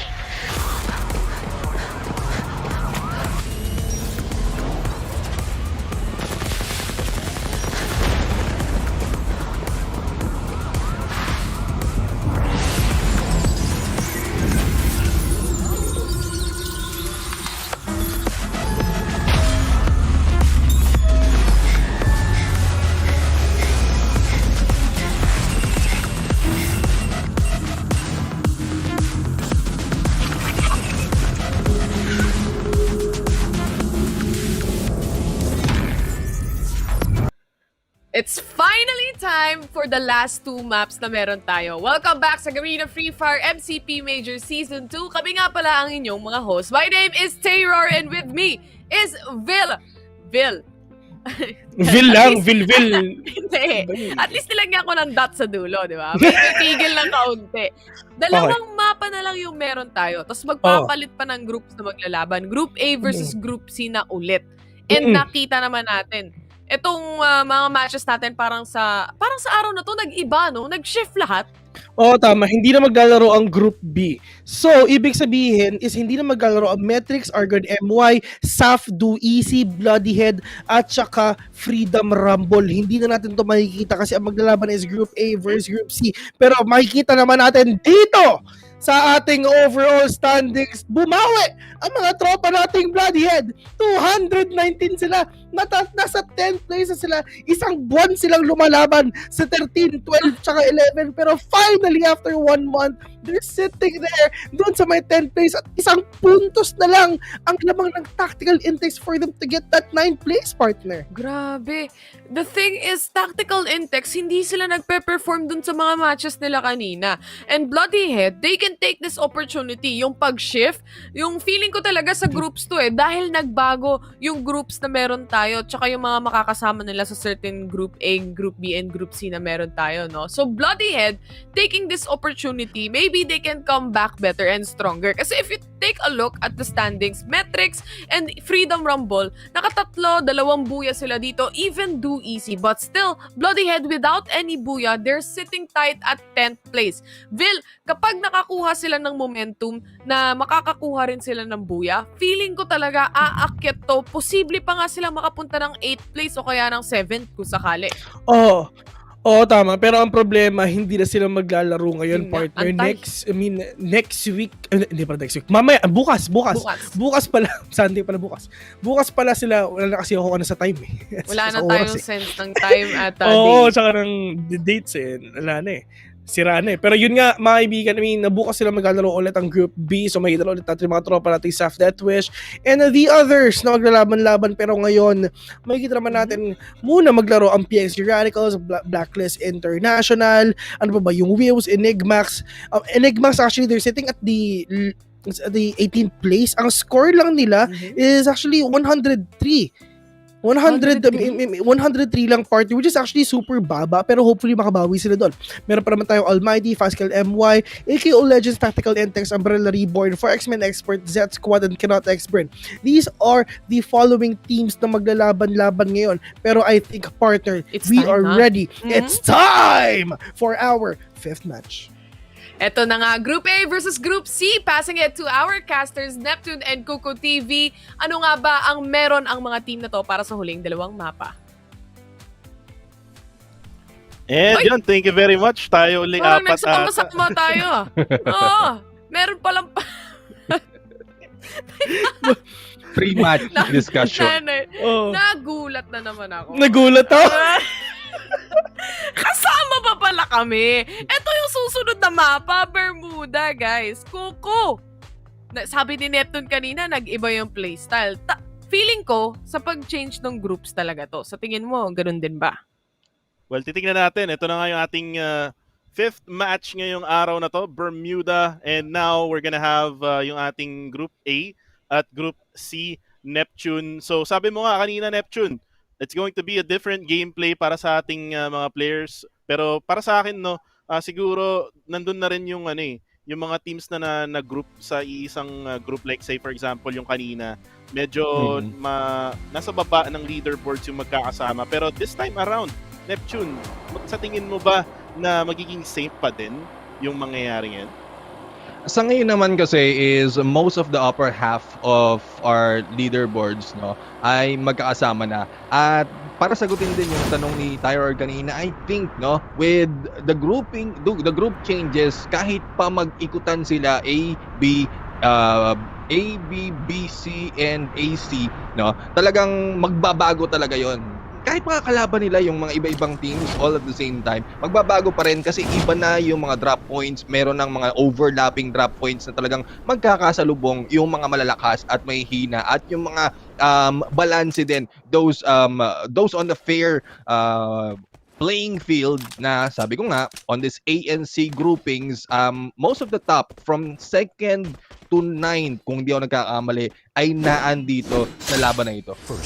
And ito na yung ating first blood galing kay Insanity with that melee weapon na meron siya. And yung Enigmax, sobrang baba ng score nila, 103. May chance sila, pero until then na magbago yung kanilang gameplay, siguro doon lang tataas ang kanilang score. So ngayon, we have Team Enigmax, mukhang nakapalibot na yung ating Team PXG Radicals. Tingnan mo yung position nila, talagang naka-diamond square or box position na yung ating PXG Radicals. Na-knockdown na nga dito si Lon Sem, and right now si Black na lang ang natitira for Team Enigmax.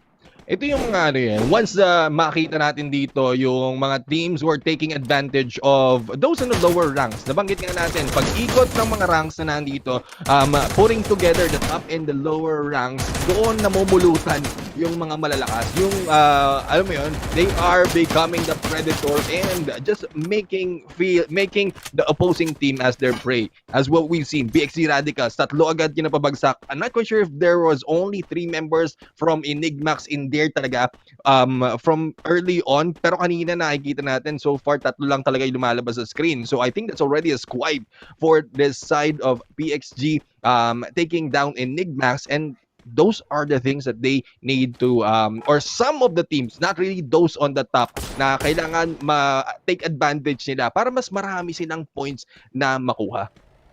Tama, and kitang-kita natin doon yung PXG Radicals, talagang nag-focus sila sa pag-push doon sa Enigmax. Once na nakita nila yung first blood ni Insanity na Enigmax yun, sabi nila, ay, Enigmax to, kayang-kaya natin to, very very easy natin ma-wipe out yun. And talagang nakita natin doon, Neptune, yung level of skill, yung skill level ng ng PXG Radicals over to sa ating Enigmax. And right now, itong Fastkill MY, medyo tahimik sila ngayong araw, no, Neptune, like compared last week, na going at the end of the day, doon sila talagang nagpapakilala. And ito, meron pang 2 matches, siguro it is their time para makakuha ng puntos. And ito, yung ating mapa ngayon, wala pang bilog for our first phase, pero talagang scattered evenly ang ating mga teams. Oh, I think it's only Sentosa kung saan posible magkaharap ang Wheels and Fastkill MY. At katulad ng kanina, no, nabanggit na rin natin, sa PXG Radicals, despite of knowing that they can take out Enigmax, nandun pa rin yung respect. Thinking about respect, nakita mo, nabanggit mo kanina yung Diamond push nila against Enigmax. There's still tactics involved eh. Hindi nila basta-basta sinugod despite of knowing na ay Enigmax to. Sugurin na natin. No, they are giving the enemy respect, giving them still strategical push just like that para lang taking advantage. Probably they're making this new gameplay and okay, let's try this on. No, but still, sabi ko nga, there's still respect from the side of PXC Radicals towards Enigmax in there, despite of the differences of their placement on the leaderboard. Totoo yan. And dun sa last game nila na si Black for Team Enigmax, parang feeling ko binigay na lang din niya kasi wala na siyang no choice dun. Kumbaga, stuck na siya dun sa bahay na yun and wala na lang din siyang mapupuntahan. And siguro at the same time, wala rin siyang nakuwang loot. Kaya wala siyang kahit anumang action towards sa PXG Radicals. Pero ito, we have 4 X-Men expert coming from Malaysia, mga kaibigan. And right now, ito, we have Team PXG versus Almighty. Magandang laban to, Neptune. Oh, ito na nga po. Tanamo right na mukhang hindi nararamdaman yung malapit sa kanya na Almighty. Napaflak na nga si Tanamo dito, but still, pan pa rin ang harap. Pan pa rin ang hawak dito. It's a 1-3 split from the side. Mabuti na lang may backup na dumating dito for the side of PXC Radicals. Otherwise, posibleng si Tanamo ang unang casualty sa laban na ito. And there we go. We have Raymel. Nakita na nga mga tropa natin ng Almighty and was able to go in for the engagement and the shots. At Tanamo is just scouting in there. Humahanap ng tamang tempo para makapagbitaw probably a grenade or probably just shoot down anyone inside. Pero ito yung problema ng PXG Radicals. Meron din tao sa likod nila. This is set squad na sabi nga natin, kailangan talaga early game. Meron tayong kailangan ma-engage dito. And right now, yung ating PXG Radicals currently having some issues with their position. With right now, we have Insanity going for the vehicle. Ito yung vehicle gameplay na sinasabi natin. They can use this to escape this position that they have, but looks like they're gonna fight against Team Almighty. It's just unfortunate lang, no, sa side ng PXC Radicals. May chance na sila mapabagsak yung isang miyembro ng Almighty doon. It was Shira, if I'm not mistaken. Pero hindi, binitawan nila doon. Now, Shira was able to shoot them back at na-push back sila ng konti, tapos nakaikot pabalik doon sa mga teammates and regroup. And I'm not saying that Almighty can easily dominate PXG Radicals right now, but yung mga ganong errors, yung ganong simple mistakes might be the end of a team for a match. So kailangan lang mag-adjust doon and be on their toes, be attentive on how teams are placed. Pati nakita naman natin how close Shira is on Tanamo. And if you look at the minimap right now, there is an attempt for a flank coming from one member. I think it's Shira once again going in closer. Pero nakita nga ni Barba dito and taking shots, kalahati ang buhay. And here comes Ren trying to go in for the follow-up. Here comes the takedown by Ren against Barba. But there is Insanity going in for the push. A comeback is on and the pick-up will be happening from the side of PXG Radicals. Pero hindi nakakamot na dito. It's now left to 3 members from PXG Radicals and they have to push on. Batman right now trying to get away from this engagement and DJ is already a little bit too far, but Tanamo will not let them go that easily. Si Shira na nga po na dito talagang umuubos. Si Tanamo will be taking down 2 members remaining from the side of PXG Radicals and the pickup is on. Will they be able to come back victorious? Wow, and PXG Radicals just got naded na granada sila, na bomba ng ating Team Almighty. And right now, with the engagement between AKO Legend at Team Blacklist International, ang daming engagement ngayon dito sa Bermuda. Ito ang hinahanap natin, mga kaibigan. Grabe, no? Kanina tapos lang and I was expecting kanina yung laban ng PXG at ng Almighty medyo may extend pa. Kaya naipasa ko pa. But that moment, biglang ginranada at inubos ang tatlo. Now, moving over mo, ito na nga po, grenade gameplay talaga ang labanan ng mga tropa natin dito. All of them are stacking up on the grenades and trying to use them against the opposing team kasi imbis na umubos ka ng bala, yung several shots mo against two members and or probably trying to take down their glue wall, isang grenade lang yan. Posibleng makapag-knockdown ka na ng dalawang miyembro and it is practical as well as tactical for these teams and that is what they're capitalizing on. Tama, and kailangan mo talagang malaman no yung tamang mechanics when it comes to that grenade gameplay. Kasi talagang sobrang effective yung grenade gameplay kasi nga nakita nga natin doon PXG Radicals just got eliminated with one grenade and right now itong Blacklist International mukhang medyo nape-pressure ng AKO Legend. Magandang labanan to between the two teams here na nagtatop dito sa dalawang grupo na to. Pero meron sa malayo, we have tactical index dun sa malayo and they're actually going for the pressure as well dito sa ating Blacklist International and this will just make Blacklist International na iwanan yung compound na kung saan sila and look at what they're doing now. They're bailing out from the yung position nila dito. Talagang umalis talaga sila doon kasi alam nila na may ipit sila doon ng AKO Legend at pag nag third party yung tactical index talagang ubos sila kahit mag-survive sila doon sa isang team. Definitely, siguro nakakuha na sila ng information that there's a chance na posible silang ma-pinch doon and they're a little bit in too deep doon sa gitna ng circle. Usually, ang Blacklist International, nakita naman natin how they drop medyo malayo and they try to go to the edge. But speaking of getting into the edge, nandito na nga sa edge ang mga tropa natin ng Fast Kill MY but they're going against Wheels right here. Limit is up to the limit, being pinched by two members and Blade on the other side was able to take down Arens from the kill feed. And here comes Ali trying to take shots against Limit pero si Shark naman na nakabang doon and there you go. No, mukhang si Yun ang naunahan dito from side of Fast Kill and the comeback for the side of Fast Kill naman pinabagsak sa Limit and eliminating that member pero down na nga ang dalawa. Will they be able to pick them up and probably recover? Pero si Alforte na nga muntik nang nabatay with that grenade and trying to heal up, hindi umabot. Here comes Embalor trying to go in for that push pero wala na nga ang ating laban. There goes Ali for the takedown. Anong nangyari doon, Neptune? Parang sa sobrang ganda ng labanan, sad face. nag-breakdown na rin yung ating PC ng spectator. Pero ito, we have Team XBR, Kenot, X-Brain, mga kaibigan, Guns. Talagang kailangan na niyang pumasok dito kasi pine-pressure siya ng ating set squad na nasa bilog.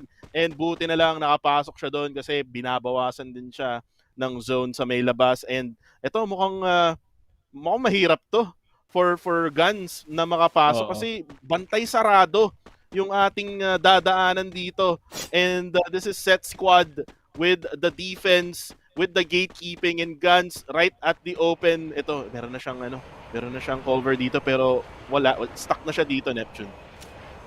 I mean, there's only two options to go against that squad or jump to death. And if I was Guns right now, knowing na talagang walang no choice ka na, I would say I will go for suicide. Not giving set squad the points. Kung talagang madamot ka sa puntos, no? Kung talagang madamot ka sa puntos. Kasi they will not be getting that kill from you. So, suicide na lang. Pero, kung may tendency na mabasa mo dito sa galawan ng set squad na hindi naman nila alam kung saan ako lalabas, hindi nila alam kung saan ako babantayan, there's still a chance for him to survive kasi in a few seconds, lalabas na nga. Yan na nga, the next circle is on and as you can see, merong isa who's already moving in straight into the circle, going for the flank, and Guns will be able to survive. Talagang patience is the key, no? Patience is virtue. Wala na bang ibang virtue, brother Kuko? Akala ko PM is the key pero patience is the key ang kailangan dito ni Guns. Akala ko pwede ring sagot doon para pagka ganong sitwasyon, bitawan mo na lang yung cellphone mo, Guns, kasi wala ka nang no choice Pero ito, nagkaroon siya ng choice dito kasi nag-hard shift yung bilog natin and mapapa hard shift din yung rotation ng ating set squad. Pero ito, we have Fast Kill MY. Mukhang naspatan na nila yung ating Team Almighty pero magpo-focus ata sila sa pagpasok sa bilog. This is gonna be objective para sa ating Fast Kill MY. Isa na lang ata ang natitira for Team Almighty. Pero on the kill feed, we have 4x Spade.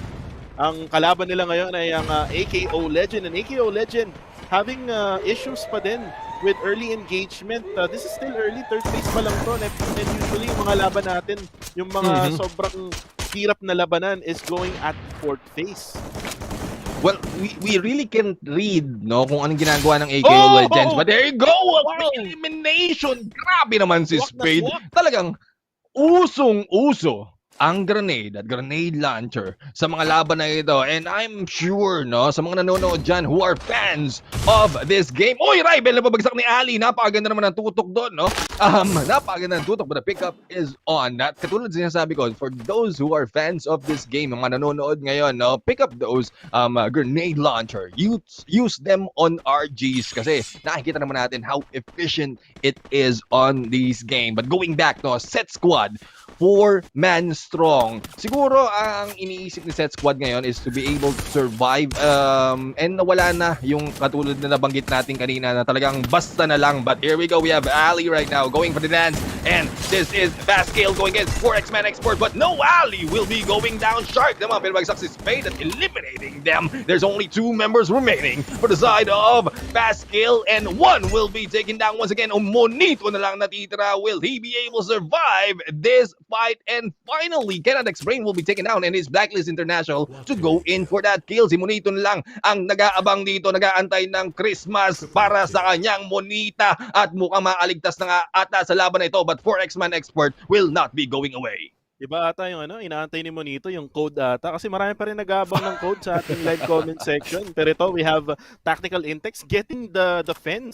Ito na naman yung fence gameplay, no? Kung naalala mo, Neptune, nung last week, may mga ginagawa rin silang cover dito when it comes to the fence. And ito na lang ata yung compound na nasa loob ng bilog. And right now, yung Tactical Intex getting the middle. Gitnang-gitna sila ngayon ng ating bilog. Still, there's 6 teams remaining. And right now, one player left for Fast Kill MY. And now, he will engage with Blacklist International and will get obliterated by Blacklist International. Now down to 5 teams remaining.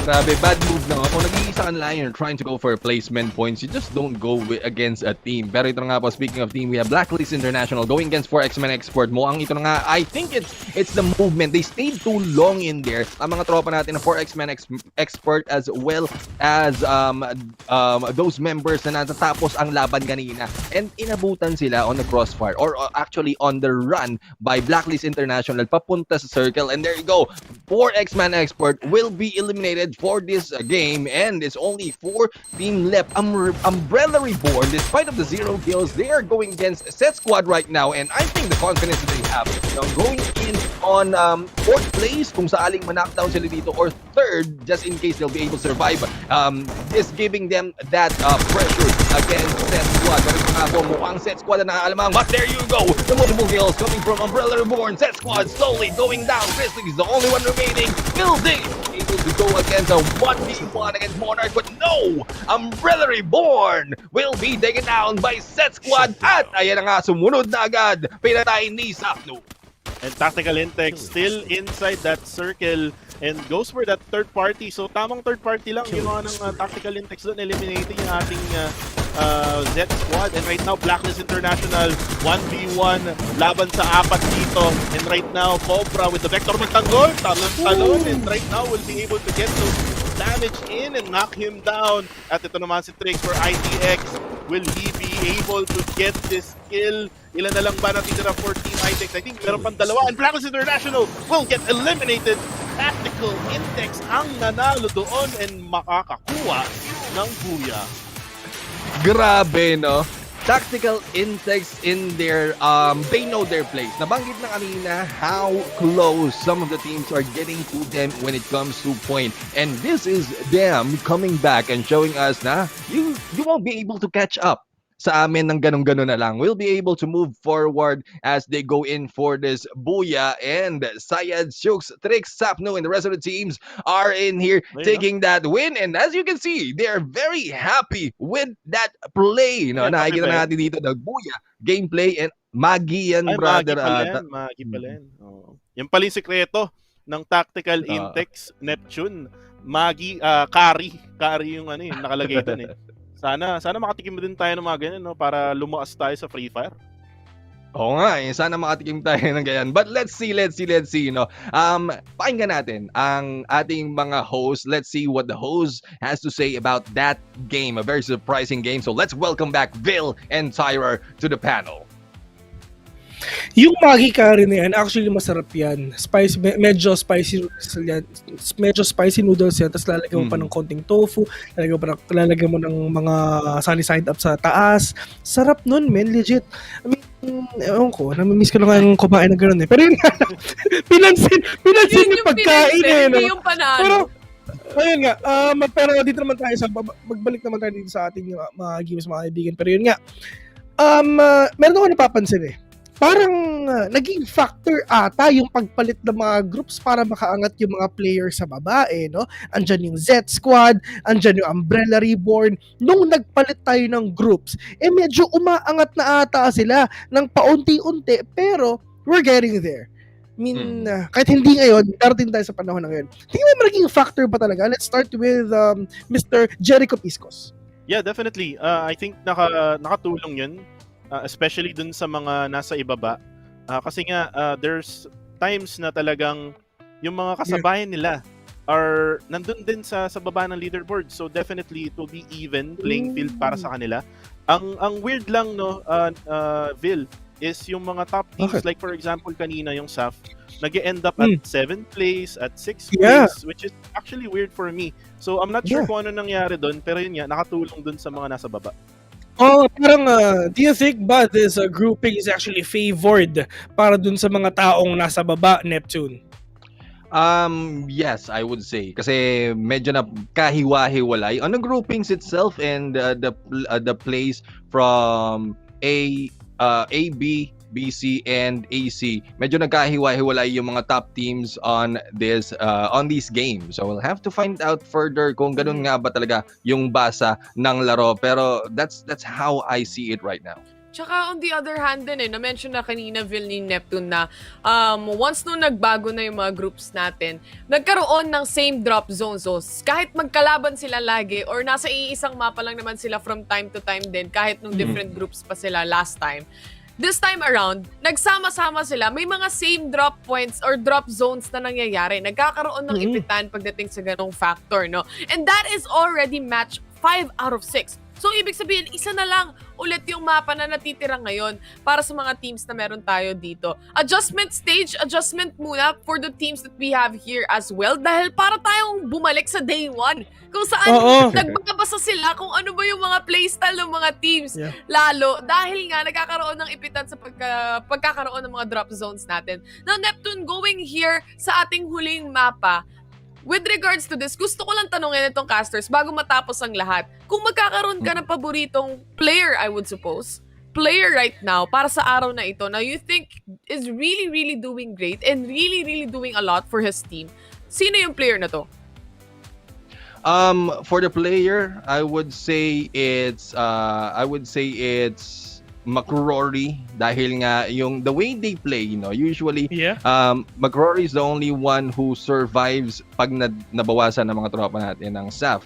Now, if we look into these games, McCrory as well is doing the highest grenade gameplays. So, McCrory talaga kakaiba yung galawan. Pero, I mean, nakikita dito sa mga players, diba? I mean, sobrang solid ng ginawa ng Blacklist International at ng Tactical Intex kanina. Nag-aantayan lang sila dun sa may labas ng fence. And talaga nung parang tinipipi. Which is TPP naman talaga to no? I mean, ito talaga yung kagandahan sa TPP. It's just, you have you have a lot of room para makita yung mga players kung saan ba sila pumupunta. Tapos ikaw yung tipong kunyari nakalagay ka, nagtatago ka lang dito sa fence or nagtatago ka lang dyan sa may wall, pero nakikita mo yung surroundings mo. Which is, that is the thing na talagang ni-utilize ng Tactical Intex at saka ng Blacklist International dun sa pinakahuling match. At saka kita natin dito sa mga sa mga players na to, parang it's just the experience lang talaga no. Hindi ka naman talaga makakapalo dito if you don't have any experience at all. Talagang all they have to do is just maximize the experience that they have, maximize their capability, and it's just talaga yung mga strategies lang talaga nila ang kailangan na talagang pumasok. Ano ba strategy nyo dito? Are they gonna say passive? Are gonna be unorthodox? Are gonna be aggressive? It's really up to you. Kung ano ang tulad nga na sinabi ni Taylor parang magbalik tayo sa day one, which is tama yan. Kasi panibagong groups. So, ibig sabihin, panibagong strategy na naman to. Paano natin matitake down yung mga players na nasa baba na unti-unti nang umaakyat ngayon? Best. Yun nga eh. The thing is, kung kakalimutan mo, dapat ito yung parang relearning phase ka ulit. 'Di ba? So, kakalimutan mo lahat ng mga bagay na naalala mo na nung natandaan mo dahil kalaban mo lagi itong mga groups na to. Kalimutan mo lahat yon dahil it's finally time na baguhin yung momentum o baguhin yung playstyle na meron ka according to the teams that you have also on your group and certain group. Kuku, when it comes to the games na nakikita natin, meron ba talaga mga teams na nagsashine pagdating sa mapa na like Kalahari, mukhang dito lumalakas yung Blacklist International o kaya yung mga ibang mga teams na meron tayo. Tapos pagdating dito sa Bermuda, parang mas malakas yung DOEC, mga ganon. Meron bang mga certain teams? Meron tayong certain teams nagsimula yan from FFPO. If you remember Neptune, 'di ba? Meron tayong mga teams talaga na magaling dito sa mapa na to or Kalahari, tas magaling sa Bermuda. Pero dito sa MCP Majors ngayon, Terror, no? It really depends eh. Depends dun sa position nila kapag ka nag-end up yung circle dun sa kanila. Kagaya nung nakita natin ng previous map. Tactical Intex, sila yung nasa gitna ng mapa. And even though nandun yung mga blacklist sa gilid, even though nandun yung ibang team sa ibang location, sila pa rin yung nanalo. So, it's basically objectives pa din for me at the same time and how you will try to use that objective na nasa yun and how you will defend it really well. Yeah. Objectives is key, Vil. Tsaka kung napapansin nyo guys, actually ngayon ko lang, isang buwan na tayo nandito, pero ngayon ko lang napansin. Yung yung nasa baba pa lang ticker na, yung pa-left na yan, yung pala yung mga score nila guys. So, Ngayon mo lang nakita yan? ngayon ko lang napansin. Isang buwan na. Pero ngayon ko lang napansin na pagkakita ko, okay, yung pala yung mga placings nila guys. Akala ko design lang eh. Yung pala meron talaga siyang use. Pero ito I mean, pwede natin sabihin na siguro yung mga rotations ng mga players na nasa baba, like yan, Umbrella Reborn, yung mga kung ano-ano pa mga sa baba, like 17th place, Cannot X-Brain, and syempre, yung 18th place natin, which is yung Enigmax. Alam mo yan, yun yung tatlong team na parang hindi ata sa kanila, hindi yan 23 points Ang score nila is 103. Pero, yun nga, I'm really sad kasi hindi talaga nag-work sa kanila yung rotation. So, if ever you guys, ikaw, ang tatanungin mo na natin si Mr. Coach and Analyst Kuku, if ever na meron kang gustong palitan sa rotation ng tatlong teams na nasa pinakababa natin, ano yung pinakamagandang suggestion mo? Well, for Enigmax, most definitely would like to change yung drop point nila. Just stick with one specific drop point na kung saan magaling sila. Kasi kapag paiba-iba ng drop point kasi yan, syempre you have to analyze and study yung mga spots dun sa kunyari sa foundation or say sa basta yung lugar na i-drop nyo. Kailangan niyang pag-aralan yan and kailangan maging familiar kayo. Kasi once na paiba-iba yan, tapos yung isang player dun sa isang squad nyo, hindi siya very familiar dun sa dropan nyo. And sakto may nag-drop din at the same time. Talagang mahihirapan at magiging ganyan talaga yung score nila. So kailangan nilang i-change talaga yung as a whole na lahat talaga.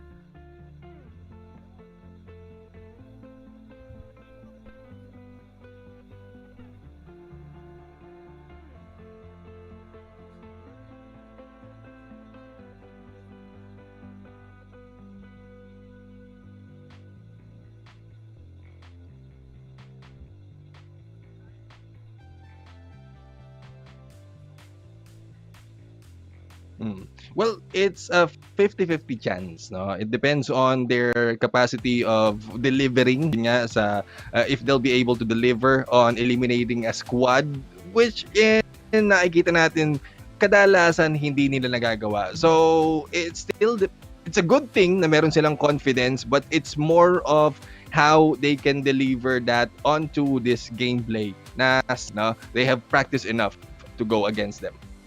Speaking of practice, pag-usapan na rin naman natin, Kuku, naging coach ka, naging analyst ka, kunwari ng isang Battle Royale team din as well. If pagdating sa mga practice, kasi alam naman natin, ito yung majors na eh. Nasa pangalan na nga mismo ng event, no? MCP Majors. So, yung mga teams na ganito, pagdating sa Battle Royale, paano ba sila nagpa-practice? Well, depends yan sa mga scrimmages na sasalihan nila. Like for example, for Philippines, kunyari yung SAF. Siguro, I think, sumasali sila sa mga international scrimmages talaga. Wherein, hindi lang puro Pinoy. Like for example, dun sa naging analyst ako, talagang namimili talaga kami na kung saan kami magpa-practice. Kasi kung magsistick kami dun sa PH gameplay, talagang yun lang yung matututunan namin. Hindi namin matututunan yung other side of the ropes, which is yung sa international. So, for me, yun yung dapat nilang gawin for the other teams, except for SAF. Kasi yung SAF talagang secured na nila.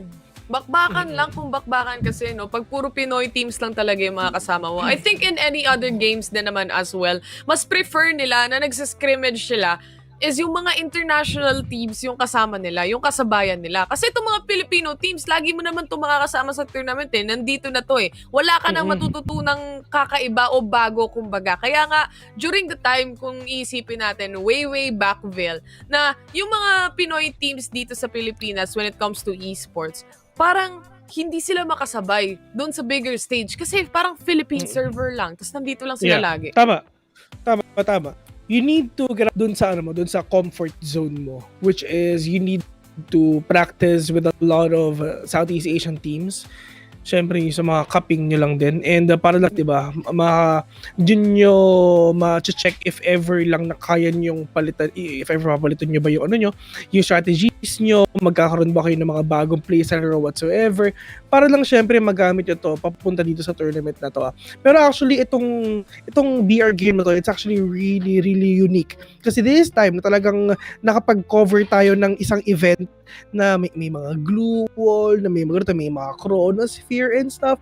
Alam mo yun, it's actually really interesting to see these kinds of games talaga na talagang nag-emerge para lang at least mabigyan opportunity yung mga players, yung mga players natin para lang at least, diba, ma-reach nila yung dream nila. Pero sa tingin mo ba, Neptune? I mean, talaga bang sobrang solid ng glue walls and chronosphere no? Kasi sa mga iba't ibang VR games wala namang ganito I mean, there's a lot of different BR games, pero ito nga, when it comes to Free Fire, all of these utilities that we have in here, napaka-tactical talaga siya. No, nababasa na natin how we see teams, how they can use all these utilities in different form.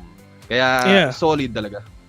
I mean, mga kaibigan, inaantay lang talaga natin mag-start yung game. Pero before natin puntahan yung next game, ladies and gentlemen, tanungin muna natin yung mga casters din natin ngayon kung ano bang kinain nila kayo. Ikaw ba? Ang lalim, sobrang lalim na pinag-usapan natin. Usapan na namin lahat. Ngayon, ang hindi pa namin napapag-usapan is actually kung anong ulam nila. Oo. Actually, so, Neptune, let's start with you. Hindi pa kasi ako makain. Pero pagkatapos itong event na to, kakain na ako. Pero yun nga, Neptune, marami tayong pagkain sa mundo, di ba? Pero alam naman natin, may fried, may nilaga, may gina. Pero ano ba kinain mo today, bro? Wala akong kinain ngayon. Hindi pa ako kumakain, to be honest. Tayo, taggutom ba? Parang nakakaramdam na ako Ikaw, Kuku. Kumain ka na ba? Kumain ako. Bangus saka longganisa. Sarap naman, Sarap naman. Sure, pero syempre, gusto na... tatlo. gusto din natin kung ano ba yung kinakain ng mga players natin. Pero syempre, mahirap din naman malaman yan pag hindi natin sila kausap.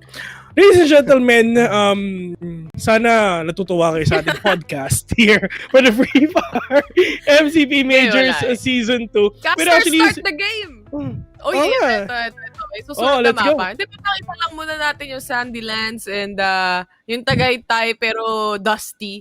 Kasi, alam mo naman yung vulkan natin, di ba? Sumabog. So, medyo malikabok. Kumbaga, ito, ang bagong Tagaytay. Ang vulkan dito.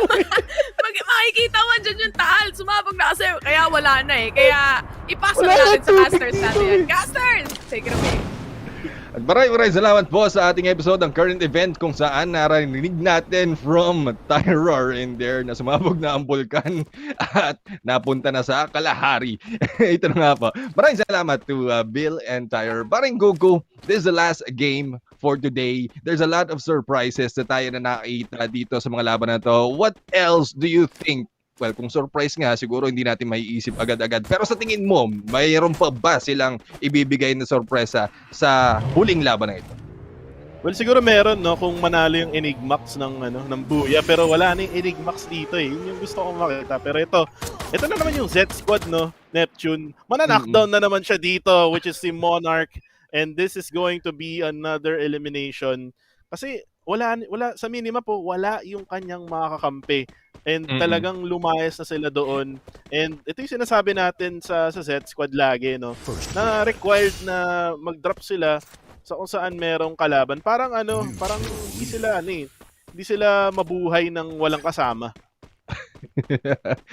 pero magkasama silang apat, no? Hindi ko lang din alam kung ano talagang trip ng mga tropa natin ng set squad. Hindi ko rin alam kasi dito pag sa area na to ng Kalahari, usually Umbrella Reborn yung kalaban nila. So baka naman may galit sila sa Umbrella Reborn. Hindi natin malalaman, katulad nga sabi ni Brother Bill, na hindi natin malalaman mula sa mga players dahil hindi natin sila nakakausap. And we'll just have to assume, no? Naglalagay lang tayo ng assumption on what they're thinking, but hopefully they're still trying to go and fight despite of their position in the leaderboards dahil nandun lang talaga ang buhay natin. Kung saan ka mapalagay, kailangan ikaw ay lumalaban.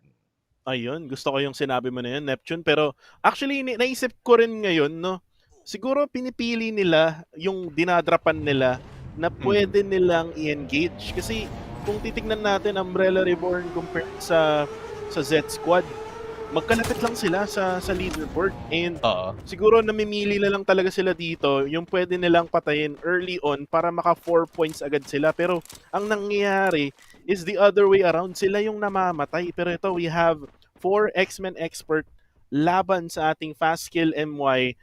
These are the top teams na nasa around top 6 to top 1 and mukhang nakikita na nga dito ni Jebat, yung isang player ng ating Fast Kill MY.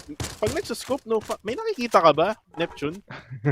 Well, pag nag-scope kasi, siguro it's more of the kung paano nila nakasanayan, no? Kasi as we can see, as we go along into the game, nakikita natin kung paano sila mag-spam ng ADS, no? Back and forth. So siguro nasanay sila, nakita nila ang kalaban dito and then scope right ahead and then balik para to check if they're making those hits. Pero ito, like, for instance, to si Spade, talagang steady on the ADS at different games, different players, different game style. So, posible, that's what's working with them. Well, kanina kasi hindi ko nakikita yung scope ni, I think that was Jebat yata, yung nagsascope.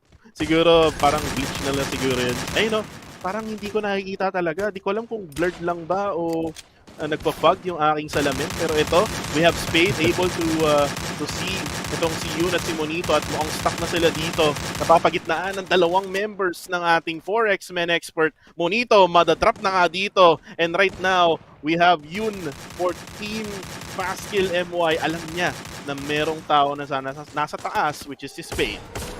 Doon sa Spain, no? Tamang abang-abang lang muna. But here goes Yun. Muntik ng malikuranin. Spade right now going for the push. Pero pumasok na nga on this time turner of Yun. Pero ito, Jebat, napabagsak na rin. It's only left to 2 members from side of 4 X-Man expert. Rival naman ang sumunod. At si Goku na lang ang natitira dito. Will he be able to go for the clutch against Fast kill right here. But 4X-Man Expert proving that they might not be going down that easily. Yun right now, half health na nga dito. They need to heal up. Pero another member from the other side will be going in for the pinch. Ito, napakaganda naman ng tawid dito ni paring Goku. Talagang walang no choice na siya kundi umiwas. Pero si Shark na nga ang sumusunod dito. Time Turner has been deployed for both members at despite of the situation, Goku, tamang takbo hanggang may lupa.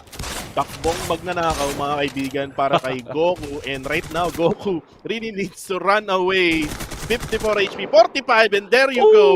4X-Men Expert pinatay si Goku, and right now kailangan na niya ng Dragon Ball para mabuhay uli. Ayun, no. And, well, hopefully they can do that. But right now, no, sila yung unang squad na ma-eliminate on this fight. And this is the last chance that they have for today. Bukas na ulit sila makikipaglaban. Going into XBR. Cannot X-Brain. Hopefully they can brain right now what they can do against Wheels. Dahil ito na nga, unti-unti silang lumalapit dito sa area ng mga Wheels. At I think it is Wheels who's already on the higher ground compared sa XBR. So hindi natin alam, baka masyadong malayo ang tingin ng mga tropa natin ng Wheels dito para makita ang XBR. Pero as they move in closer, posibleng magkakaharap na nga sila. And some of the teams, usually ang target talaga is yung high ground. Posibleng papasukin nila or talagang babarilin nila from afar. Right, and ito si Juan for Kenneth X-Brain. Konti naman dito si Shishiro galing sa malayo, and I'm not sure kung sino yung bumabaril sa kanila. Pero ito we have Wells currently right now engaged, and Balor ay knockdown na nga dito. Kailangan niya mag-revive dito from this teammate. At ito ata yun, Neptune, kasi hindi natin nakikita sa spectate.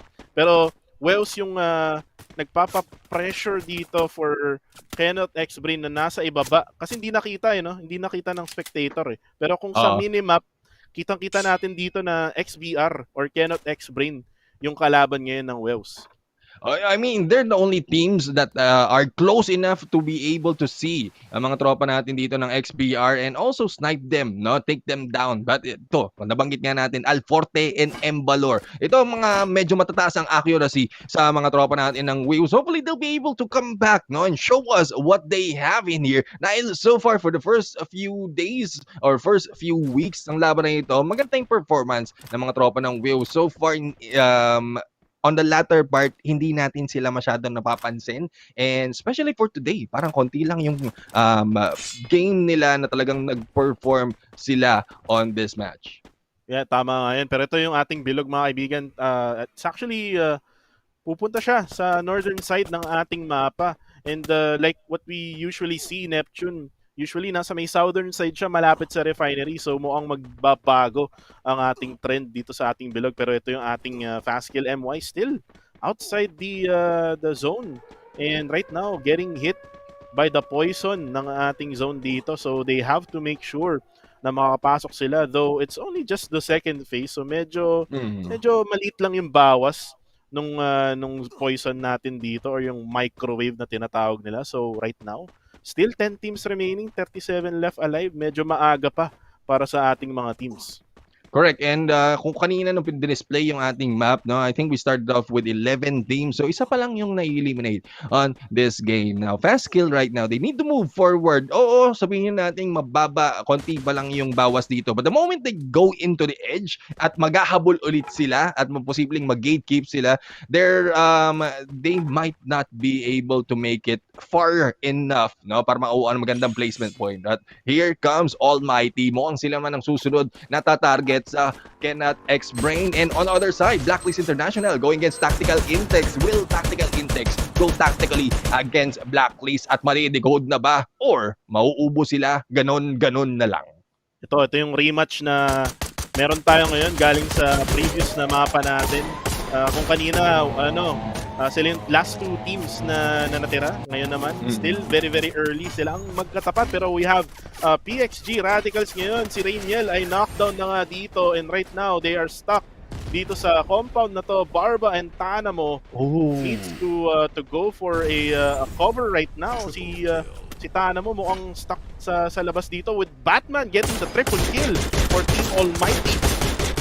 Grabe yung PXG Radicals, no? Sa tingin ko, they went for the video gameplay pero napagitna sila doon sa mga baril na nagaganap. And Shiro right now taking down the one. And Shiro naman, well, Shira and Shiro, it's coming from different teams, guys, magkalaban ngayon. Si Shiro, napabagsak naman si JZ. And a pickup has been done for Men Strong, still for the side of Almighty. And we'll have to find out so far if they'll be able to eliminate XPR on this game. At napakaganda naman ng tutok doon or ng bato doon ng grenade, pero hindi mo sumabog, no? I think nag-time turner para makaiwas sa granada. Ito pa, isa pa. One more at makakadrop na siya. Ang dami naman yung granada. Meron pa siyang 4 Neptune. And Team Cannot X-Brain is actually stuck right now and almost getting the drop para sa Cannot X-Brain dito. Batman getting the splash damage galing dun sa granada na yun at uubusin niya itong granada niya hanggang maubos ang Cannot X-Brain. I'm just wondering, no? Oh! Hindi na nga po sinasabi! Tiyempo kung tiyempo. Patience is virtue. Wala na ngang ibang virtue kundi patience. At yan na nga, no, consistency na ginawa ni Batman doon. Talagang inantay na X-Brain. Almighty right now proving that they have what it takes. But they will be going against the 2 members of PXG Radicals. At medyo kalat-kalat na sila. They will be moving into the zone at Batman in here. 5 kills for the team. Lahat kanya lang. And Batman getting that 5 kills with that nade. Pwede na rin nating sabihin, Neptune, no? Consistency is the key. Hindi lang patience. Kasi talagang binato niya lahat eh. Lahat ng granada niya sa bag niya eh. Parang 7 ata. 7 ata yung granada sa bag niya at naubos nang dahil lang dun sa mga players ng Cannot X-Brain. And right now, they're able to go for the objectives din. Kasi at the same time, nakakuha sila ng position dito sa bilog. And on the northern side ng minimap natin, we have Blacklist International and PXG Radicals fighting for position. Position gameplay na nga nandito. Pero mukhang alanganin ng mga tropa natin ng PXG Radicals dahil bukod sa Blacklist International, they have 2 teams from the north in Tactical Intex, and then from the south, we have Almighty na posibleng mapagkamalin sila na Blacklist International. Alam mo yun, sa pagkaalapit sila goes and I'll just shoot an opposing team regardless kung magkakasama ba kayo o hindi. Now, going into the platforms right now, we have AKO na naandito. They've been in here for quite some time. Napakatagal nila dito. So, sobrang tagal. 0 pa rin yung kills nila at ang dami nang naganap from the outside.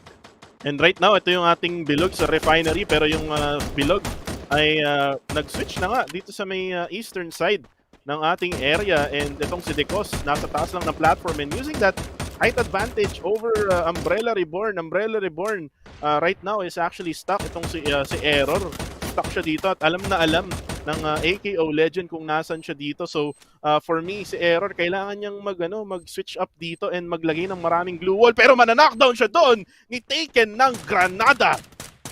Yun ang mahirap talaga sa ganong pwestuhan, no? Knowing that you're already there, tapos mag-aabangan lang ng tempo, ang aabangan mo susunod talaga ay granada. Katulad ng ginagawa dito. Grizzly was able to go in for the pick-up, pero the grenades are being thrown by AKO Legend. And what a good play, no? Pero naiiwan pa rin, bagsak si Grizzly doon, or I think damage lang. Pero naiiwan pa rin si Error. Si Ipan sa manahan doon. Oy, mukhang naglalagata si Ipan, so nagte-teleport on the other side. And there you go. An advantage has been taken.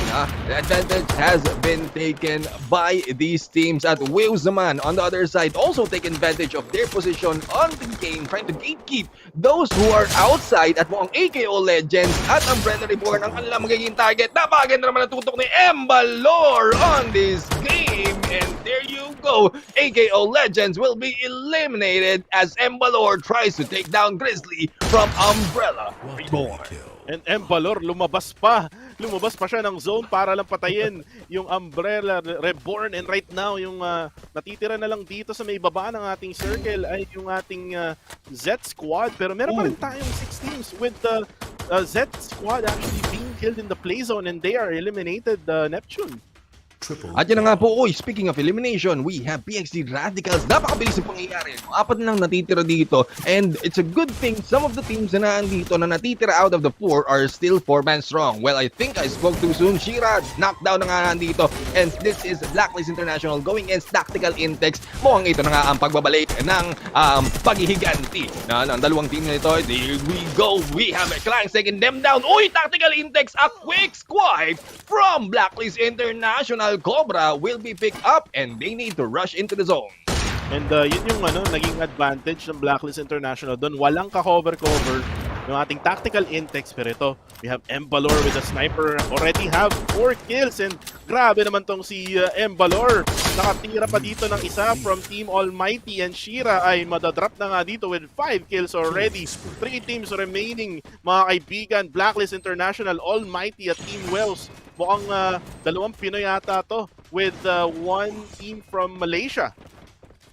Yeah, this is Blacklist International from Malaysia and then Wills and Almighty from the Philippines. Pero ito, magkakaalaman na sino kaya yung unang babagsak dito. At I think kumukuha sila dito on the center of the circle. Nabanggit natin kanina how well that plays, no? Yung mga naiipit sa labas ng bilog when it starts closing in, those are the ones who usually lose this engagement. Pero ito nga po, Embalor still taking down Batman in there. Ayoki naman on the other side, taking down the Ren. Mukhang Almighty talaga ang target dito. And there go, kill after kill. At Limit will be taken down on the other side by Daisy. And it is now left to 2 teams. Embalor and Daisy and Almighty will be eliminated. No, we still have Blacklist taken down as well. And here we go. Ending the day with a booyah will be Wills and Embalor for the MVP. And Wells using that sniper, itong si Embalor. Ang dami niyang nakuwang kills doon and most definitely siya nga talaga yung magiging MVP para dito sa final match natin ngayong araw na to. And even though, ito, nakita na natin sila, ayan na, nagpakita na ng screens ng phone at parang yung isa chill lang, no? Chill lang, naka-bonnet lang at meron pang unan sa may likod niya. So yun, chill lang ang ating Wales from the Philippines and napakatahimik nila no buong araw until to the point na ngayon na nilabas na nila lahat ng skill nila at napakita na nga nila na kaya nilang kumuha ng buya. I mean, so far, there's a lot of things that has been happening. Pero dahil nga ang daming pagbabago, wala tayong chance na makapag-call out ng mga teams. Before the game started, na-call out natin ng Wills that they need to perform, and they did. And let's see what the cast or what the host will say about this. And let's welcome them back to the panel. Oof! Salamat na madami. At ayun na nga ang buya na inaabangan ng mga fans ng Wheels and also ng Wheels themselves. Gumising sila at pinagdesisyonan nila na mananalo kami sa araw na to. Sa lahat ng mapa na 4 na lalaroin namin, ang sasabihin na lang ay, Wheels! Mapapawiw ka na lang talaga, partner. Tama ka dyan. Tama. Sige, tuloy mo na. Mapapawiw ka na lang talaga. Ito lang talaga gusto kong makita dito, man. I mean, Almighty. Kita niyo yun? Kita niyo yung Kobe. Lakas, so. Man, nung binato niyo yung bomba, man, just precision. Mwah! Taking down almost like 3 players already. Alam niyo, yung ganang precision talaga, yung mga utilities talagang ginagawa natin dito is actually really insane. At dun naman sa huling bilog natin, I mean, paunahan sila talaga na makuha yung high ground.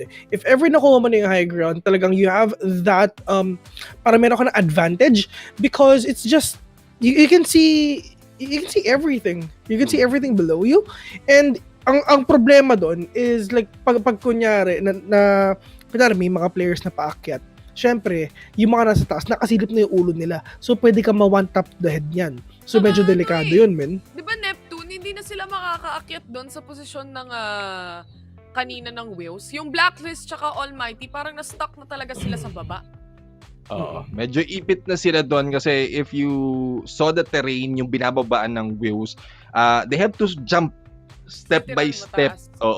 Step by step before they went actually hindi sila bumabang baba. Sinilip lang nila kung sino yung mga nagtatago sa ilalim. Yeah.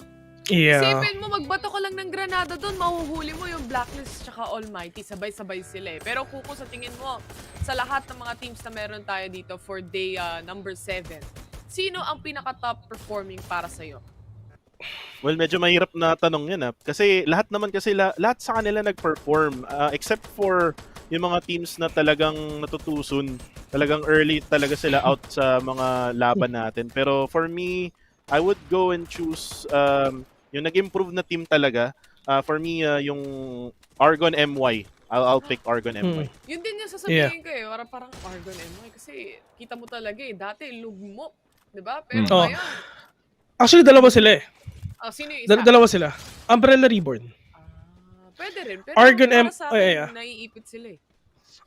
Naiipit sila pero yun nga lang, at least 'di ba nakakuha sila ng enough place para lang at least makakuha pa tong mga yung mga iba't ibang points to, pero yun nga lang, it's just wills. They have the high ground already, they have the verticality, they have the advantage, and all they have to do is try to probably throw some nades dun sa mga nasa baba nila para lang at least makuha nila yung talagang win dun sa map na yun. And you've just seen that last map, mga kaibigan. And I'm gonna ask you guys, ito muna, before natin tignan yung overall standings, bago natin tignan if ever makikita pa natin yung code or whatnot. Ito, kasi ang bilis kasi. Kasi puntik ng maging ang bilis eh. Ang bilis eh. Pero yun nga, dito naman tayo sa, my thing here, it's just, sa tingin nyo ba is na nakuha ba ng mga teams na to yung expectations nyo dito sa araw na to, or talagang na-exceed pa nila? Let's start with Mr. Jericho. For me, yung mga lower bracket na teams sa leaderboard, yeah, they exceeded yung expectation. Kasi I would expect na mag-stay na lang sila doon. Like mga teams like Argon MY nga. And also do easy sa mga teams na nag-improve. So, ayun, nag-exceed yung expectation ko, and at the same time, dun sa mga top teams natin, medyo feeling ko chill na lang sila dun sa, sa position nila.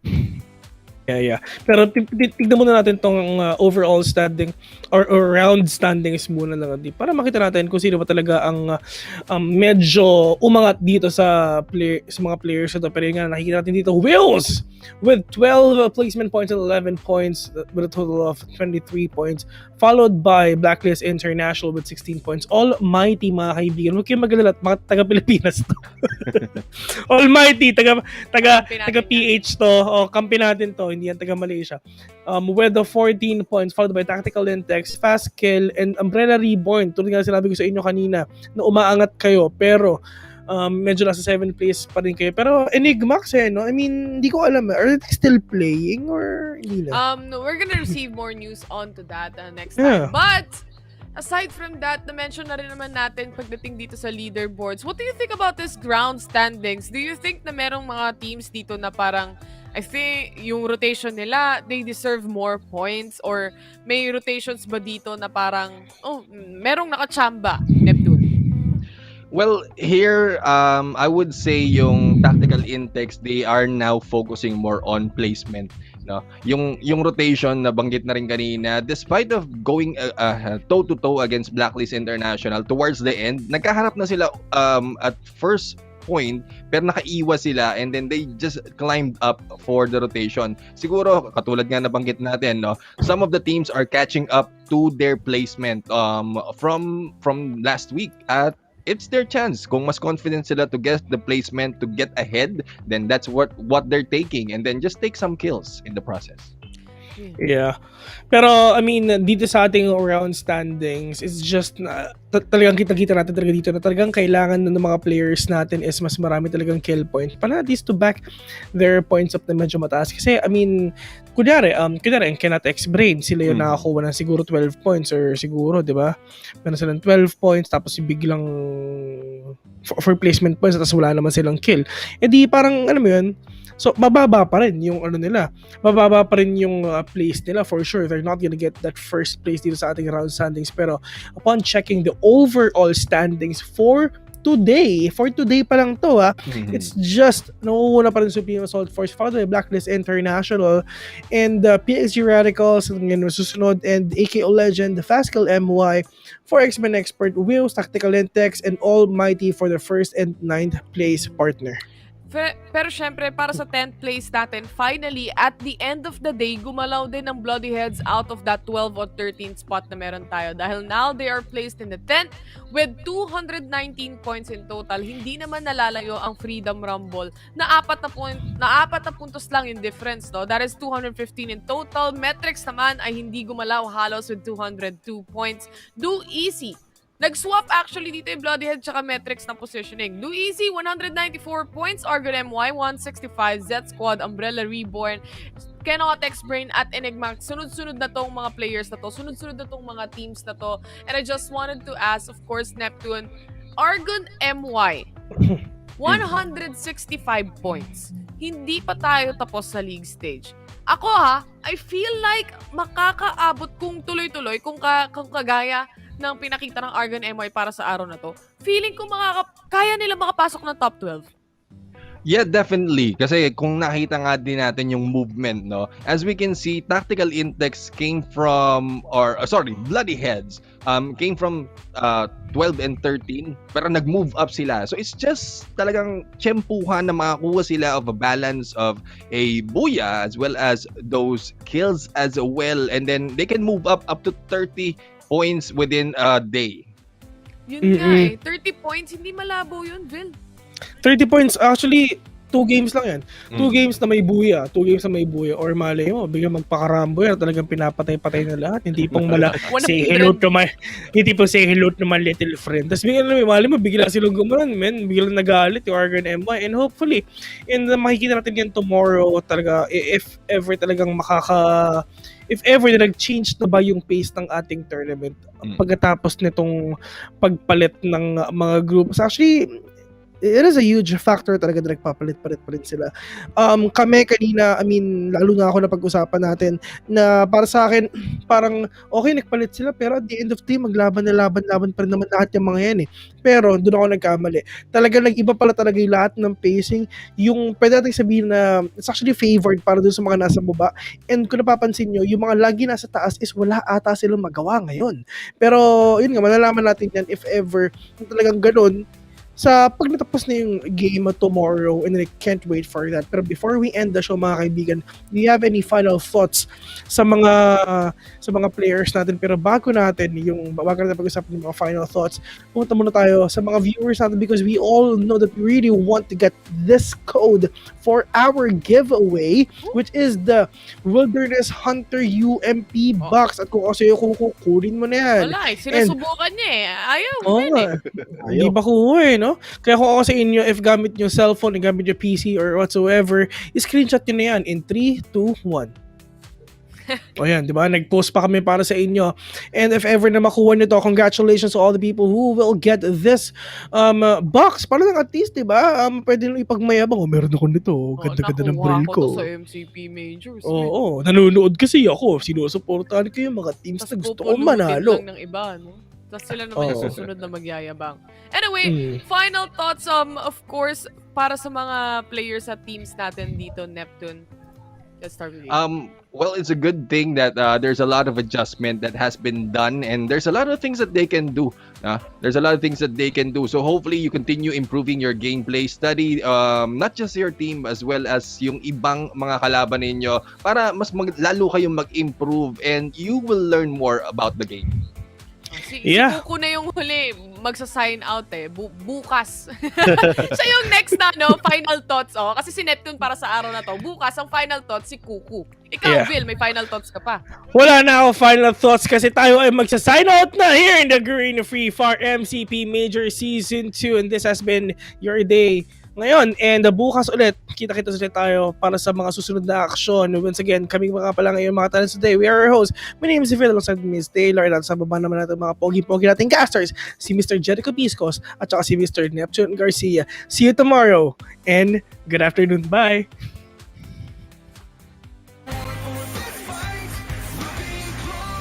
Tonight we are champions.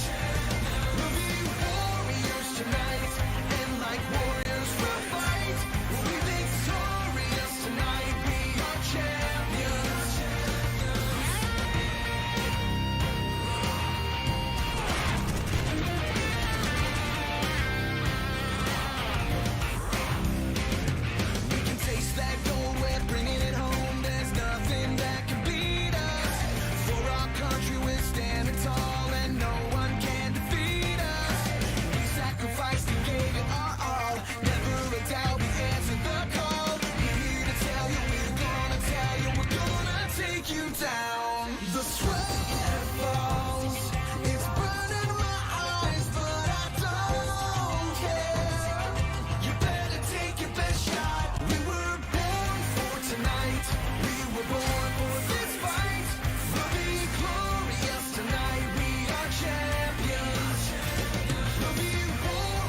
is next on the chopping block.